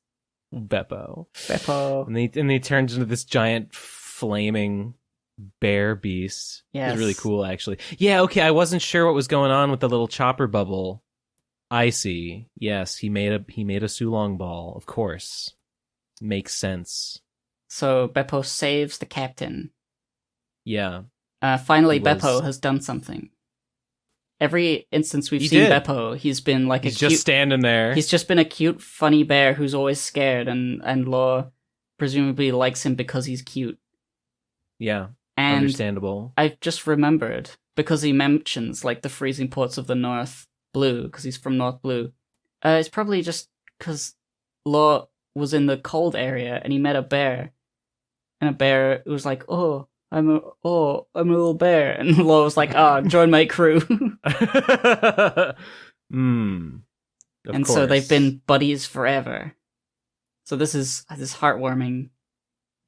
But also his entire crew is destroyed and his ship is destroyed and Law's fucked. But he's not dead. He's not fucked. He's got Beppo. He's got Beppo. As long as he's got Beppo, there's hope. Yeah. So the new Heart Pirates are gonna be Beppo and Law. There is that one guy you can see it when the submarine's being destroyed. The one guy on the left with the hair. With the hair, he's the fishman from Shabaudi.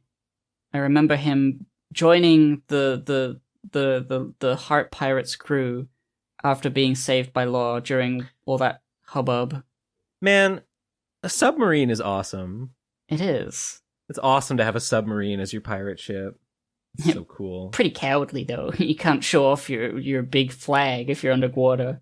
Fuck off. He's got it painted on his side. It's fine. It's cool. No, you know it's what? cool. He's not bound by tradition. He's thinking outside the box, and I appreciate it. Yeah. Damn. Now it's wrecked. It is pretty odd that like there's not more submarine type things. I wonder who built that. Yeah, it does. It makes you wonder why does he have a submarine? Why is he the only one with a submarine? What's going on? He doesn't need to like coat his ship with like bubble goo to go to Fishman Island. He could just drive the ship there.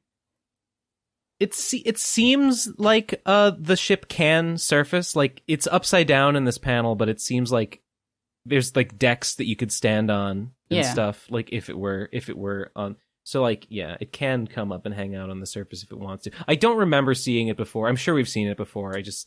Oh no, we've seen it loads of times. Yeah. I mean, that was the ship. That was the forget. ship that saved Luffy during the war at Marineford. Right. You know, it's so hard to keep everything sorted in my mind. I see this and I'm like, yeah, okay. I don't remember, but I'm sure that's what it looked like. It's cool. I mean, I don't think we've seen it in a while. Yeah. I look at this and it's as though it were new to me, and I nod and I go, huh, cool ship. Mm-hmm. Yeah, cool ship. Too bad it's dead. Too bad. Oh well. So yeah, that was a good chapter. I await more. What's gonna happen? I mean, well, okay, we've seen Law's fate. Law is Blackbeard has 2. Do you think we still don't know if Law, like Luffy, shared the one from inside the thing? I guess to keep the stakes high, maybe it was all 3, and so they shared all 3. So now Shanks, Blackbeard, and Luffy have 3 of the 4, and they're all looking for the mysterious man. Yeah, and whoever finds him first would make sense. Would be able to get it, I guess. That would make sense. Do you think? I mean, Kuzan seems to have been beaten, or is I think not going to fight anymore. The fight might go on, but I don't think Kuzan. There's 2 ways it could go. One is Kuzan could ultimately decimate everyone and then kill Kobe, and that's bad because Kobe needs to escape. I think Garp might sacrifice himself to save Kobe, but I also don't know if Kuzan would want to go far enough to actually kill Garp. I don't think so. I really don't think so. But I think maybe to keep up appearances, he would do it. If his goal matters that much that he needs to stay like undercover that hard, but like I don't know. Well, maybe that would be a real heel turn moment for him. That would be really crossing a line. Yeah.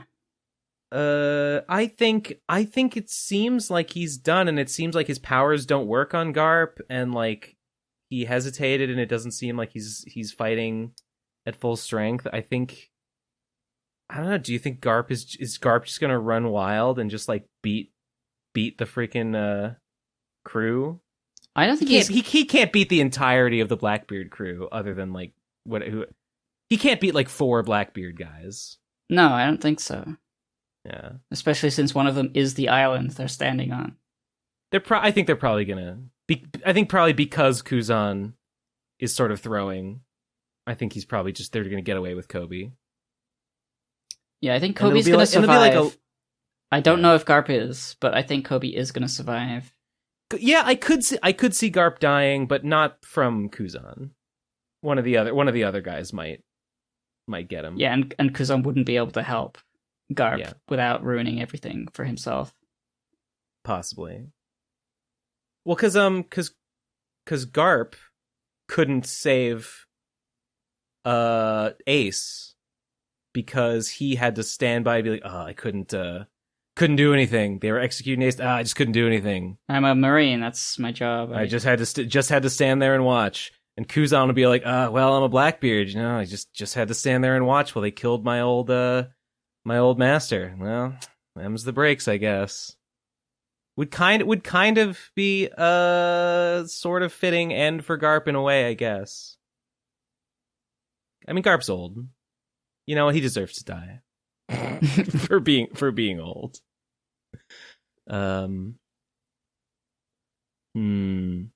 Yeah, so there's gonna be, obviously, Egghead is probably what's happening. We're gonna focus on again after this, because Blackbeard is on his way on his ship with probably every Blackbeard pirate that is not featured in this little Garp mission. And they're going. They probably have pudding in the brig. And I haven't seen Egghead in a while. What's it been, like 3 weeks? Yeah. Lamau. There's so much, and then there's the big Buster Call. There's the Anthony Garcia. What the fuck? J. Garcia Saturn. J. Garcia Saturn. Are they Buster calling Egghead? Is that what they're doing? There's something calling. I don't think it's literally a Buster Call, but it's just like a fuck ton of battleships are coming. Yeah. To destroy this island because of information given to them by the big fat Vegapunk lady. She eats so much food and poops it out. Nice. I forgot her name. Lol. Is it like Kato? Or like, it's like a 4-letter word that begins with like Impossible. Taro? Caro? No. Okay, never mind. I'm Googling it. Remember every York. Vegapunk's name. York. Why did I think Taro? Okay, York, right. All right. Good chapter. Very exciting. Shall we go into voicemails? Yeah. Yeah. Yup. Speakpipe.com/PCP voicemails. If you want to die. Okay. The first one is called Beastcapade's Late Suggestion. Are you ready? Okay, 3, 2, 1, go. This will be outdated already, but regarding the Beastcapades GIF versus PNG release format, Gib, you're wrong. Ben, you're right. You should just focus on one type of release. Thanks. Don't divide your small audience even further.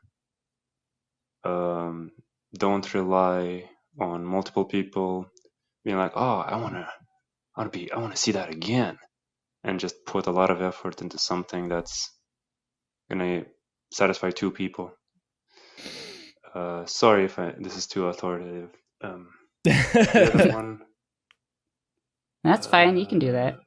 I don't remember what was the other point. Goodbye. Yeah. I was. I think probably making it as GIFs is just like, it's probably better just to not do it, because it's like a lot more work, and like, does it increase enjoyment for the reader like a ton? Maybe sometimes, but like, I can just make the panels look good in a static format too, and that's fine. My thing is still like, you may be making 2 people more happy, but if one of those people is me, the author, then I would do it, because fuck it. Yeah, I mean, yeah. I'm not smart in that. In like a efficiency way, but that's why I draw. Me as the author, yeah, I guess like having it be exactly the way I wanted it to be would make me happy. But on the one hand, there's always going to be compromise in anything you do. Nothing will ever be perfect. And yeah, making it one way. If I make it one way in static images and then I go back and I make it again in GIF form, that even though I might like the result, that process is going to make me miserable. Sure. Because I'm just be like, I've already done it. So I think my happiness will be decreased. So yeah, I think Perfect Comic Party static images is what I'm going to do for the time being. Next one is called Slime and Punishment Book. 3, 2, 1, go. Yes, Ben. Please release Slime and Punishment as a goddamn comic already. I've been waiting for a year. I've been excited some people to read it as I borrowed it to them for a year, and they're still waiting. Besides that, I really would like them to experience the game because I love the game. It's the main thing that makes me want to buy this expensive-ass thing. It's not gonna be that expensive, unless you're foreign. So I want to know: does the comic make it obvious when you could just play the game instead of reading the comic version? Please and thank you. I mean, bye-bye.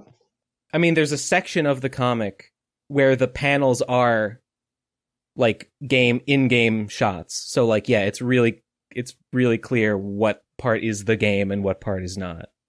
It's like, I think it's like 30 pages or something. It's like 35 pages. I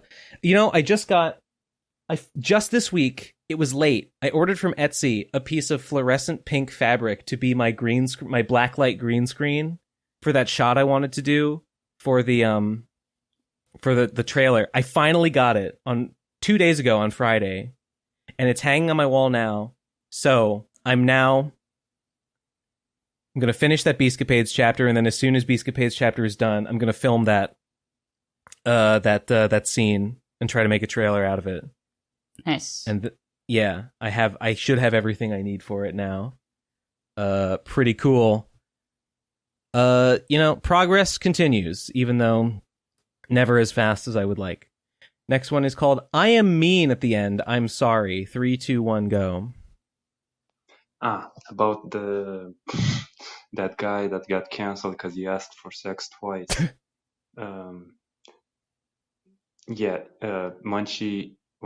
Cheesy's description of the facts made it sound like really not that big of a deal. I don't know the facts either. I would have reacted the same as you, Ben. Thank you. Just letting you know, and I'm sure everybody else would have. Everybody's just, latching on. Just woke to make a meme. Everybody's just woke. Everybody's just woke. Around, to bust their balls a bit, Yeah. It's fine. Don't worry. don't take anything serious. I'm not. Life is a joke. Specifically yours. This guy gets me. Who is this guy? This guy's a genius. I don't know. All right. Okay. Next one is called Chris Lan from Prince Isolation. 3, 2, 1, go. All right, Mr. Mitch. I guess I can do you this one favor. All right, let me go up to my bathroom and Sonichu jack into my toaster. All right, I'm on the net. What's that, Mr. Match? One more program to upload to my toaster? Well, I suppose I can do that. I suppose I can upload one more little thing or whatnot in my toaster. Okay, here goes. Or whatnot. What? Mr. Match, my house is on fire! I think it was a coffee maker. That lit her house on fire. That's Mr. Match is a guy from Mega Man Battle Network. He tells you that he's good. He's a bad guy, but then he tells you he's good now. Hey, I'm good now. Hey, now that I'm good, would you go around and put all these programs into all these important machines, and then you do it, and then there's like, it was bad. The place is on fire. Everything's on fire. Your dad's in the hospital. Lamau. Gotcha. Gotcha. All right, next one is called Sick New T-Shirts. 3, 2, 1, go. You should make a T-shirt with the new PCP like icon, like the skull icon on it, because that's rad as hell, and it belongs on a shirt. I think it would work really well.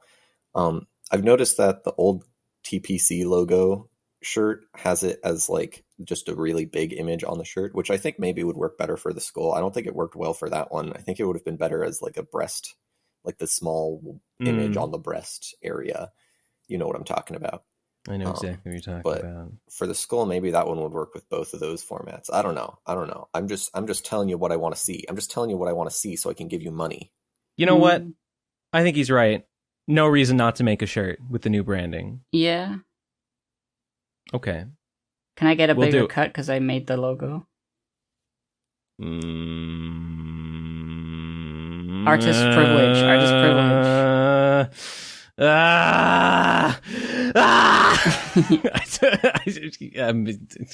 Jeez. Never mind. I don't want to make a shirt anymore. Haha, gotcha. No shirts for anyone. Next one is called WTF. 3, 2, 1, go.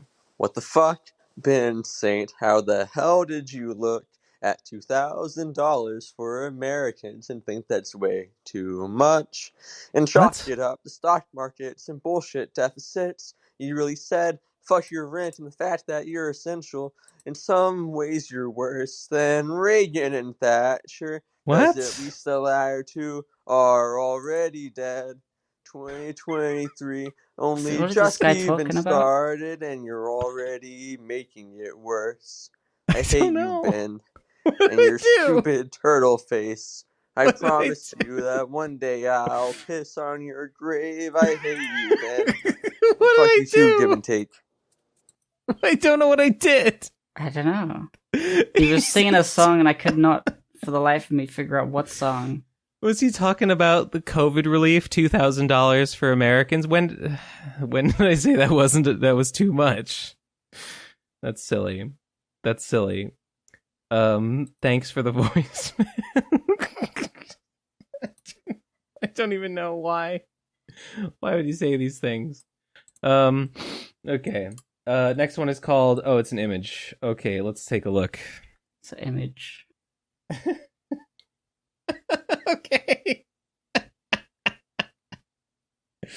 It's Jesse serving me a DMCA. I'm sure to win because my flange is superior. Well, I mean, it's just true. It's exactly how it would go and how it did go. Thank you, voicemail man. Let's look at the next one. Oh, it's a anime girl of some kind. It sure is. Sure is. It sure is. I don't get it. Next one is called My Darkest Fantasy, Fugitive Ben Saint. 3, 2, 1, go. So, if you killed someone and there was a dead body sitting in the middle of your room right now, what would you do with the body? And then after that, what would be your next move? And everyone knows that person was at your house. Oh, did you kill them? That's the important part. If he doesn't say you killed them, so I'm thinking no, you didn't. Well, if I didn't, then I would call the police and say there's a corpse in my house and I don't know what happened. Because then I'm like, oh, I reported the body. I didn't do it. Because I didn't. Yeah, if you try to hide it, then you could get caught and then you're obviously implicated as the culprit. Let me listen again. Oh, no, he does say if you killed someone. Oh, if you killed someone. So if I killed him, or her, don't exclude. I mean, I guess I would. I think Ooh. Okay. I think that I'm not smart enough to like get away with it. So I think the move is the move is probably hide the body as quickly as I can. Maybe bury it. Maybe bury it like that night. Like dig a hole and bury it in the backyard. No, maybe that's even like too. That's a lot of work moving enough dirt to put a human being underground. I genuinely think, actually, that I might just put the body in my closet or something. Like because like people might see me digging. Whereas like if it's just in my room, like nobody's gonna come into my room until like a police investigation starts. So I think I might just hide the body in my closet, and then just like get all my money, get all the money that I have, like withdraw it from all my accounts that I have access to, and just like put it into Bitcoin. No, and just flee somewhere, and just like flee to, I don't know, Canada or something. You'd get caught in Canada. You gotta go like to a small island in the Pacific. Yeah, maybe the Philippines or something. They don't have American laws. I don't know how laws work. I wonder if I might need to renew my passport. I'm not sure if my passport's still valid. Yeah, I think the move is quickly hide the body, get as much of my money as I can, and just try and escape to somewhere and go off the grid. Because I don't think there's any like getting away with it. So you're resigning yourself to the fact that people will eventually find it and know that you were a murderer, so you can never come back. Yeah, probably. Yeah. I mean, maybe I could. Maybe I could try to make it look like an accident. It would depend how I killed them. Yeah, I don't know. I don't think about this, so I don't know what I would do. If I killed someone, I'd probably be freaking out. I think about it all the time. I'm always thinking about this. Like if it was premeditated, then I probably would have already had a plan. But if it was like he didn't say it was premeditated. He might have just done it in the heat of the moment. And if that's the case, like depending on if I already, I don't know. Like right now, answering this question, I don't know if there's like some lesser sentence I could get for like, oh, it was just because I was really mad because they beat me in Fortnite or whatever it was. They said I was ugly and I killed them. I think you would be. I would still get murder charge. It wouldn't be a different type of thing. Unless I plead insanity, but then I'd have to prove that, and I can't do that. It's hard. Depending on how you did it, you might be able to get the charges reduced to like manslaughter, maybe. Like maybe. Yeah. You didn't intend to kill them. I don't think I would be emotionally I wouldn't be emotionally prepared to think about running away forever. I would probably end up serving some jail time. Hopefully not the maximum amount. You would probably go to jail for years. Hey, at least I don't gotta pay rent. Yeah. Yeah. Hell yeah. I mean, true. They don't have estrogen in jail, though. That's the bad part. That's probably true. Oh. Prisons are woke now. Yeah, I think my move is probably flee. Honestly, it's a better move than. I'm just trying to think how I would react. I feel like I wouldn't be able to handle it. I would fucking break down. I get it. I understand. But hiding them and then fleeing is like, well. That probably makes my eventual sentence worse if I ever get caught, which I probably will. Let's be real. I'm gonna get caught. They're gonna come for me. May as well have some Maybe fun. the move is just give up, turn myself in immediately. I don't know. Is that the move? Does that reduce the eventual consequences? What if meaningfully? the person you killed was like everyone hated them, and you get a real small sentence? If everyone hated them, like nobody liked this person at all, yeah, I would probably still get sentenced to something, but sentenced to a party. If nobody is like pursuing this case, like there's no one who's like really dedicated to making this conviction happen, I feel like, yeah, I'm probably going to get a pretty light sentence if I have a zealous advocate. Yeah. So that would change things a little bit. I'd be like, yeah, I killed this guy. Yeah, but I had the moral victory though, because he was a jerk and nobody liked him. Yeah, he was illegal, but everyone kind of wanted to do it, and everyone would be like, "Yeah, I thought about it all the time." Ben was the only one brave enough to actually do it. Yeah. All right. Next one is okay. Well, the next one is a link, and I gather it seems like it's a link to. Okay, it's the Manben guy's channel. But what do I care about this guy's YouTube channel? It's Urasawa. Yeah, I don't care. I don't care that this guy's got a YouTube channel. I've never read any of this guy's stuff. Have you? No. In fact, I haven't even really watched Manben yet. Oh. I keep thinking I should. I will, but I don't. This is the guy, he did 20th Century Boys and Monster. Oh, I fucking have read 20th Century Boys, and I've watched some of Monster. I like his stuff. Oh. 20th Century Boys is really good. Did you not know that that's the guy that hosts Manben? No. Oh, I think you must have you've explained it before, and I guess I forgot. Yeah. Well, I'm not super familiar with his work outside of that. Oh, and then someone on my stream was telling me to watch, I guess the new Urasawa is the thing called Pluto. And someone was telling me I should watch Pluto. So, I don't know. Maybe I will. Oh, it's on Netflix? Oh, I can't watch it then. I don't have Netflix. I don't have anything. I'm off the grid.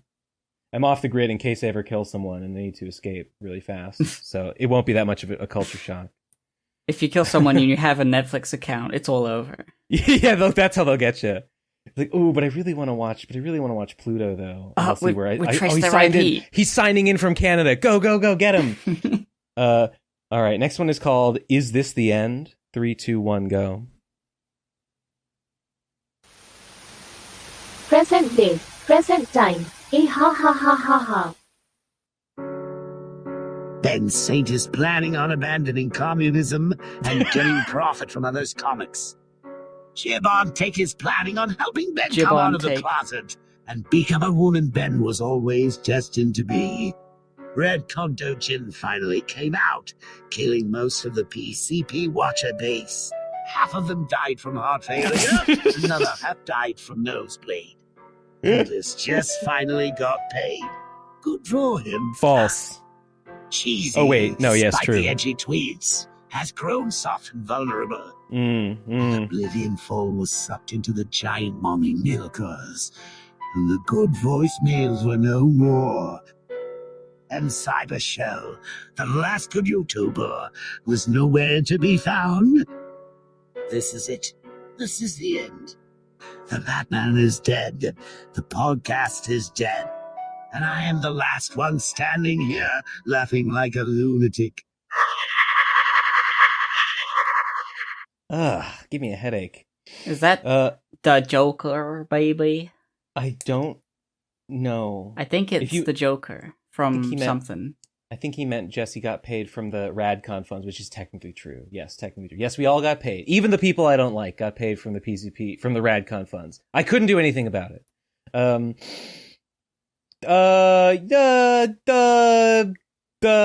do you?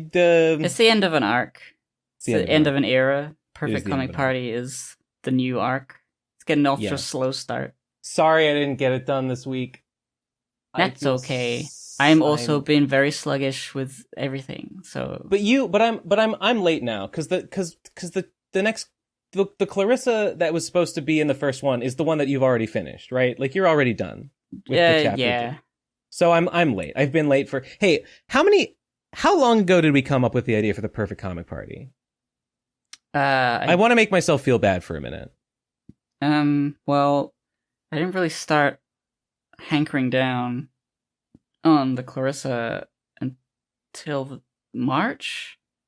Oh, really? I think February. No, it was February. I was drawing Clarissa, and doing February during February. Oh. And I sort of stopped February, and I was continuing to draw Clarissa. So it must have been February or January, the end of January, where we had the idea. Or had the idea. I don't know. I think that's mentioned it. That's not as bad as I thought. No, it wasn't. It was not last year. This is like a new year, and everything sucks. What are we gonna do? What are we gonna do? And it was just like born from that. Right. Yeah, I was. Okay, well, the goal of the perfect comic party is to be monthly. This month, now it's been almost 3 months since we started to have the idea. I'm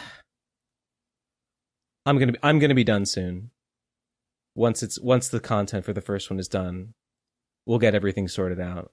We'll sort out the format. We'll figure out, and then the next one will just be content. Maybe the second one won't come out in 1 month, but it'll be we'll shoot for a month. We'll shoot for a month, and we'll end among the stars. That's right. Couple more Beastcapades pages to go, and then I'll be done with this chapter.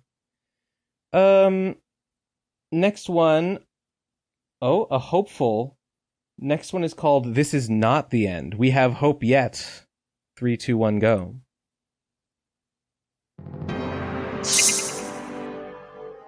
Meta Man, wake up. We are in big trouble. Dr. Wowie has spread robo-virus all over Boston.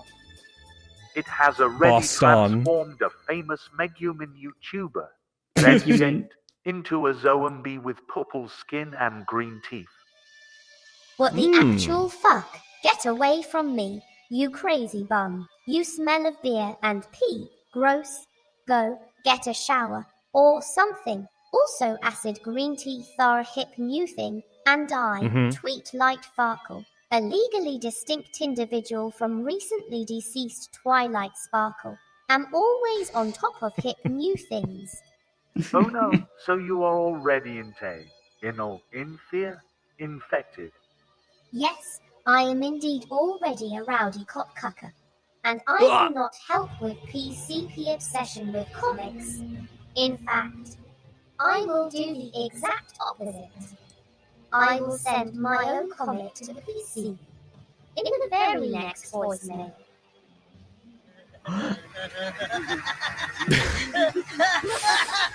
Oh no, God. No, this is so tragic and terrible. I think the next voicemail is an image from Drinking Moth. So I think these might all be from Drinking Moth. Wow. Oh, there's 5 seconds of this audio. 5 seconds? You say? Oh, right. There's a doodly? 3, 2, 1, go. Ah! Okay. Oh, it's a whole comic. This is a real comic. Oh, okay. Static Dome, Prophet Spire, Sinless City, Heart. Should we read this? I don't know if it's. This is kind of. It's kind of long. Yeah, this is very substantial. I want to read it later, I guess, because we'd just be silent for a while. Although we would just be. That's how we do the PC, the One Piece. So I'm not. How far down does it go? I think. Load 10 more images. I think that maybe okay. Holy shit! Yeah, it's quite long. Okay, we can't read it right now. Wait, how many pages? Does it have like a page count? Oh, it just keeps going. Oh god, there's 10 more. What is this, like 30 pages? It's a whole comic. Hang on, let me see. 1, 2, 3, 4, 5, 6, 7. Am I crazy, or are these pages really long? 8. They 9 are 10. A little taller than 11, A4. 12, 13, 14, 15, 16, 17, 18, 19, 20, 21, 22, 23, 24. Okay, I think it's 24 pages. Here's what I think. I do want to read this. I think we should invite Drinking Moth to submit this as a submission for the Perfect Comic Party, and maybe we can put it. Wait, is that Punk? No, it's not Punk. There's Punk. No, she's just orange. Oh. I think we should invite Drinking Moth to submit this to the Perfect Comic Party, and then when we do we can do an episode. This was my plan before. We could do an episode where we discuss the content of the Perfect Comic Party, and then we can go over this and other whatever else is in there. What do you think about that? I think that is pretty good. Okay. And I agree. Drinking Moth on the show would be nice. Yeah. I think I've said it before, but I was very impressed with Drinking Moth. Drinking Moth I think she ended up doing the most pages of the eventual Radcon Dojin, and she did them really fast, like remarkably fast. She would have like the page done like the next day. It was crazy. So I really appreciated that, and I thought her work was really good. And a reminder, read the Dojin. It's on the PCP website in the stuff. You can download it and read it for free to see more of her work and others as well. Okay. Is the PCP website up? Yeah. Okay, yeah. The PCP website, it is up. It is currently what's the deal? The DMCA thing. My domains, Saint Comics, are on my host, and those have been hit with the DMCA. The PCP domain is not on that host. It's a different host. The files are hosted with that host, but the domain is with a different company, and it just points to those files. So I just need to... The DMCA will... I just need to put the files on the new host. So I don't need to transfer domains for the PCP website. So that the reason why the Saint Comics is down is because the domain needs to transfer. PCP doesn't need to do that. I just need to click around a little bit and just tell it, point to a different file location. So the PCP website is up for the moment. It will be down. It might be down for a day or two soon.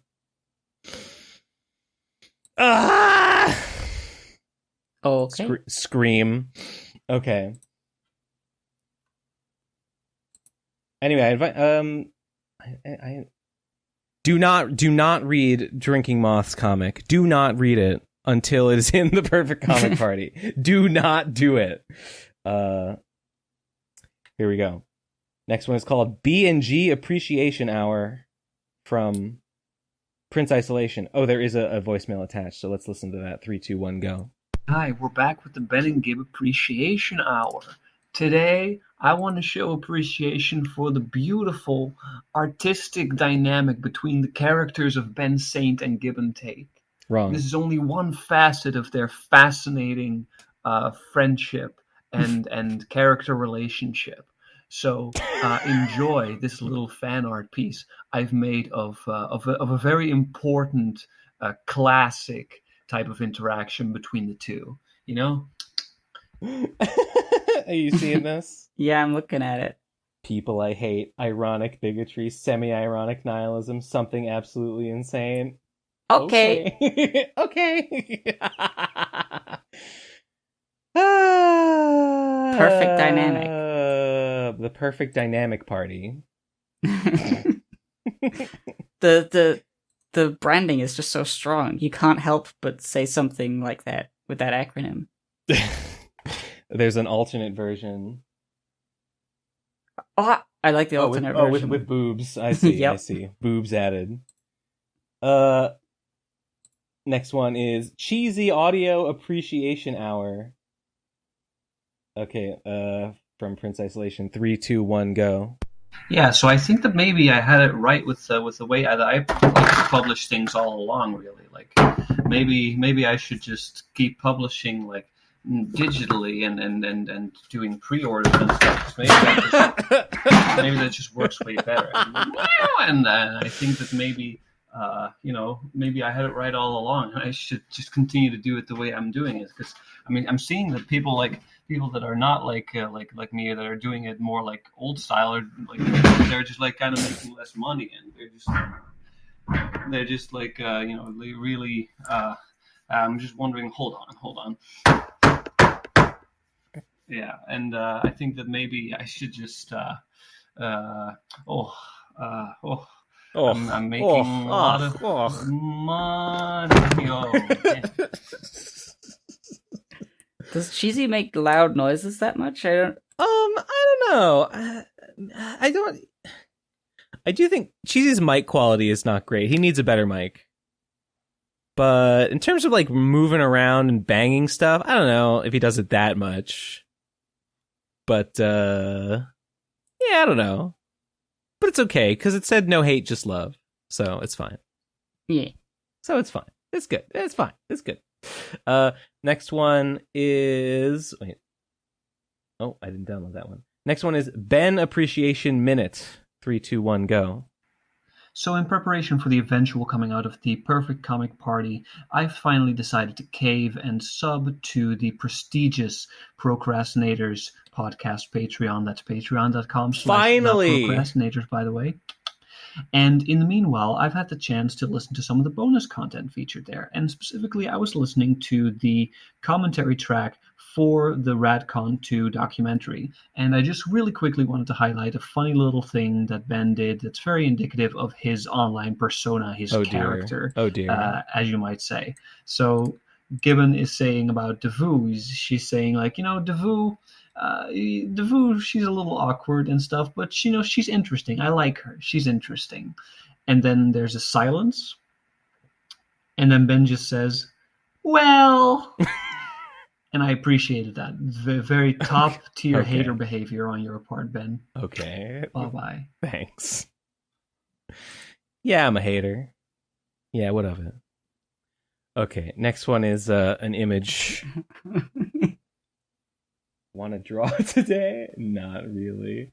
Complacent Western artist. Third worlders eager to earn $5 per hour. It's so true. It is. I feel so seen. Want to draw today? Not really. When would I ever want to draw? I started drawing earlier, and I couldn't do it because I was sick. I woke up like thinking that I was over my illness, and I sat down at my computer, and I was like sitting there just like freezing and sweating and like aching. And I'm just like, I must have sat there for a couple hours until I just gave up and went back to sleep. And you know what? That's strikingly not that different from a usual day. A non-sick day in my life. The results were largely the same. God, to be a third worlder eager to earn $5 per hour. Yeah, we should go live in a third world. Dream. That's the play. Ask not for lighter burdens, but broader shoulders. The third worlder eager to earn $5 per hour has the broadest shoulders of all. It's the dream. Okay, next one is VVV comic from Vinny. Got to organize time better to get these out sooner at loveyou.com. Well, let's take a look. So Ben long. Saint, your treachery shall be avenged here by my Kawasaki blade. I remember that. Shwing. Previously on Vinny's comic, you've made a grave mistake to choose this fight. I will not die here. Ooh. With the sword, like, trails Swoosh. the steam. Psh. Ha ha ha, nice slash, but that was made... Wait, but that won't make the cut! Ha ha ha, yes, true. Huh? What is this? Gurgle, gurgle. This is eating through the floor. Whoa! Whoa! Creak, schloomp. Fuck you, Ben Sainto. Ben is he. Brace yourselves. Oh my god. I'm bracing. It's that tiny... Ben did something to the air. I can't breathe. I have to make this last move quick. Shadow art. Dakusuro. Wait, what? Oh. I was in the kitchen and eating my ramen still. Slurp. I want Oh, the knives are coming out. Oh. Oh. Simsy grabs them. He's so strong. He's so strong and powerful. Poof, poof, poof. Slurp. Wait, there's one flying towards me. Munch, munch. What's happening? This is real good. I wasn't paying attention. What happened to the knife? Looks like a pink hand. Oh. Something caught it. Did you conjure an ethereal pink ghost hand? Oh, it's the Rayman. My stand is Rayman because it's a platformer. I forgot the name. He jumped over the counter, and what then? I melted the floor and he fell. I used my stand to remove the oxygen molecules from the air. I made sure he'd end up unconscious one way or another. Oh wait, that's your line. Okay. Okay. Okay. I have my little green goo friend here. He's just looking. Look, he's looking. We're getting freaking burgers. I can't trust Japanese food places. Yeah, that's probably a safe bet.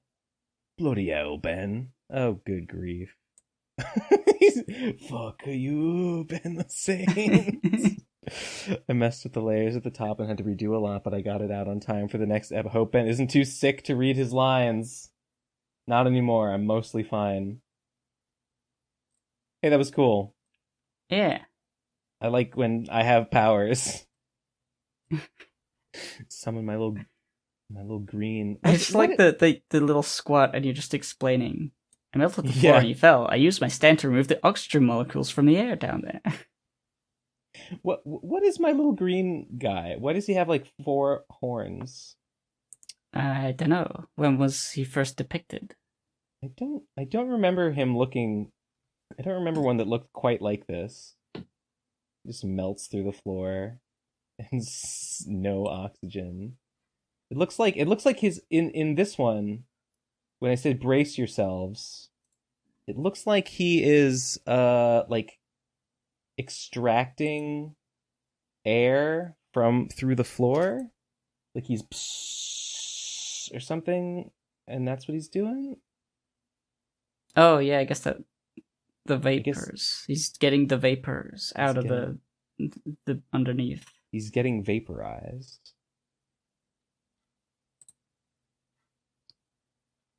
I'm just looking it over again. Lamau. That was a quick read. It was a quick read because there wasn't much dialogue. But action packed. What's the Rayman thing? Is it just? I think it's hands. It's separate. My stand is a Rayman, but it's a Ray woman. I vaguely remember. Thanks, Vinny. Love you. Okay, good. Next one is a quick question from Prince Isolation. 3, 2, 1, go. Hi. So I was listening to the solo Bencast commentary track. By the way, please make another one. There's a squeakle right there. Whenever you get around to it. I was listening to the commentary on the solo Bencast, and Ben said there that y'all were thinking about maybe at some point doing a behind the scenes on the OVA filming and or Radcon 4, and maybe subsequently a commentary track on that. And, I am just, at this point, a total slut for PCP content to listen to at any point during work or whatever. So, is that still happening? Should I look forward to that? Is that shelved? Is that I maybe asked happening, Nate not about happening? it, Definitely. and apparently there thank you. really Bye-bye. isn't much like behind the scenes footage, right? Well, I guess not. We didn't film like us coming up with anything. It's just sort of like outtakes and seconds before we said action. That's all that would be filmed during that time. Yeah, like the OVA. I mean, I guess I could go through all of the footage and like see, but like pretty much all the footage from the OVA is like, yeah, it's just the shots that we used or that Nate used in the final thing.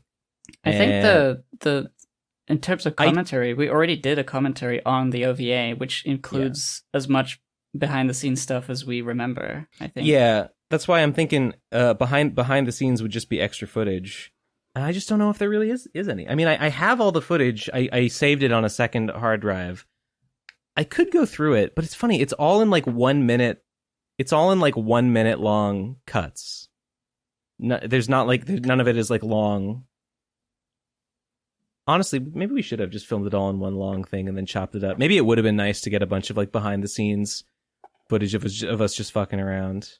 Yeah, I think we were very like hectic on that day. We were like, we gotta, next scene. I think when some people were filming, the rest of us were just lounging around for we weren't in the shot, but we weren't filming that, I guess, because we didn't have our cameras with us because it'd get sandy if we had to put them down. And we weren't wearing clothing, so we couldn't put them in like pockets. We were wearing bikinis. Right. I suppose I could take all that footage and put all the original footage in a timeline and see like how long is it, and maybe there's extra stuff in there. I would have to go through it and see. Maybe I don't know if I found any interesting bits of like, oh, this is us just like fooling around that wasn't in the OVA. I mean, yeah, if there was a significant amount of that, yeah, I would be fine with publishing it, maybe as a bonus content of some kind. I just have to see. That's all. Okay, next one. I think I might take a look at some point. Good question. Next one is called Ben Speaks. Oh, and it is just a image. It's an image of ChatGPT. Uh-oh. Not another one. Not again. I am Ben Saint. I'm visible on your timeline, but if I can help it, I am invisible to you until it's too late. I know where you live, and guess what? I live there too. I hover around all of you. I know no color barrier, no religion, no morality, no currency. I speak your language fluently, and with every voice I take away, I acquire yet another language. I work very quickly. I work faster than pediatric AIDS, cancer, and diabetes combined. If you have any patrons, I make sure that your Patreon fails. Your money will fall into my hands, and I will bankrupt you for my own self-gain. I don't sleep, so I make sure you don't either. I will make it virtually impossible for your followers to engage, to converse, or support you without a struggle, without embarrassment, without pain. You have no cure for me. Your scientists don't have the resources, and I relish their desperation. Your oomfies are happier to pretend that I don't exist, of course, until it's their turn. I am Ben Saint. I have no interest in right or wrong. I derive great pleasure out of your loneliness. I will fight to take away your hope. I will plot to rob you of your clout and your dreams. I will make sure that every day you wake until you cry, wondering who will take care of my content after I die. The truth is, I am still winning, and you are scared, and you should be. I am Ben Saint. You ignored me. That was a mistake. True. I like that you ignored me at the end, like somebody who's just successfully getting you, and this is your response. Yeah, this is my unhinged like Twitter reply. I've already been blocked. I wonder how they got it to. I wonder if they told ChatGPT, "Hey ChatGPT, imagine a character. His name is Ben Saint. He is a content creator. He is an unknown content creator who is spiteful and who wants to destroy other people's success online. Write me a non-rhyming poem Write me a manifesto in the character of Ben Saint, explaining what he will do to you. Yeah, I can imagine. A lot of this is very specific, and you're not that prominent of a person that ChatGPT would just know these things. No, they would have to. I mean, ChatGPT thinks that I'm the creator of the Munchie Minute.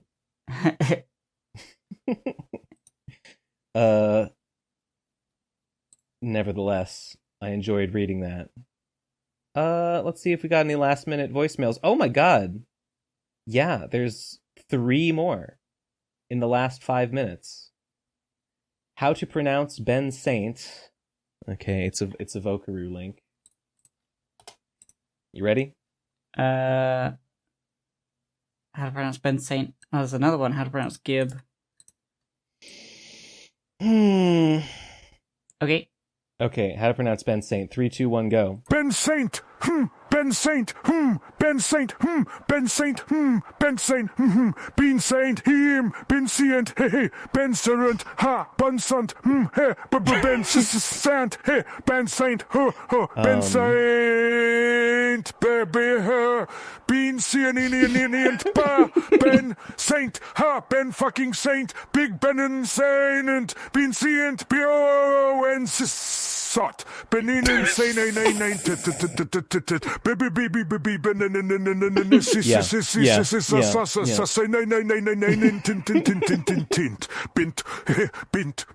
bint. Hey, your name is Bint. You are Bint now. Bint. Much easier to pronounce that many times. He can't. He can't get away with it. Bint is like a slang for like prostitute. Is it? Yeah. Oh my god. How could he say that? How could he say bint? Oh, I said it. Are you ready for how to pronounce Gib? I guess so. You better be. It's only 1 second long. Okay. 3, 2, 1, go. Gib.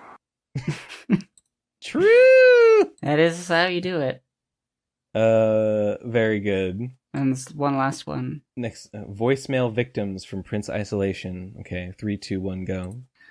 Well, hello guys, welcome back to my journey through the PCP Patreon backlog. I'm just here to say, coming right at you from the voicemail roundup episode, fuck, why were all these things cut? You know, why were all these little gems, these little diamonds in the rough cut from the fucking beautiful podium that they rightfully deserved? You know, for all of his centrism, for all of his enlightened fence riding, Nate sure was a fucking fascist. Okay. All right. Did he cut himself off? I guess. Well, I don't know exactly what he's referring to. To the voicemail episode. The bonus one, where we went through as many why he cut all the voicemails. Yeah. He didn't play them on the show. I see. Yeah. He hates freedom of speech. He hates freedom of speech. Yeah, that's true. That's why he didn't play them. We cut them for you, dear viewer, to pay money to have us listen to them for your entertainment.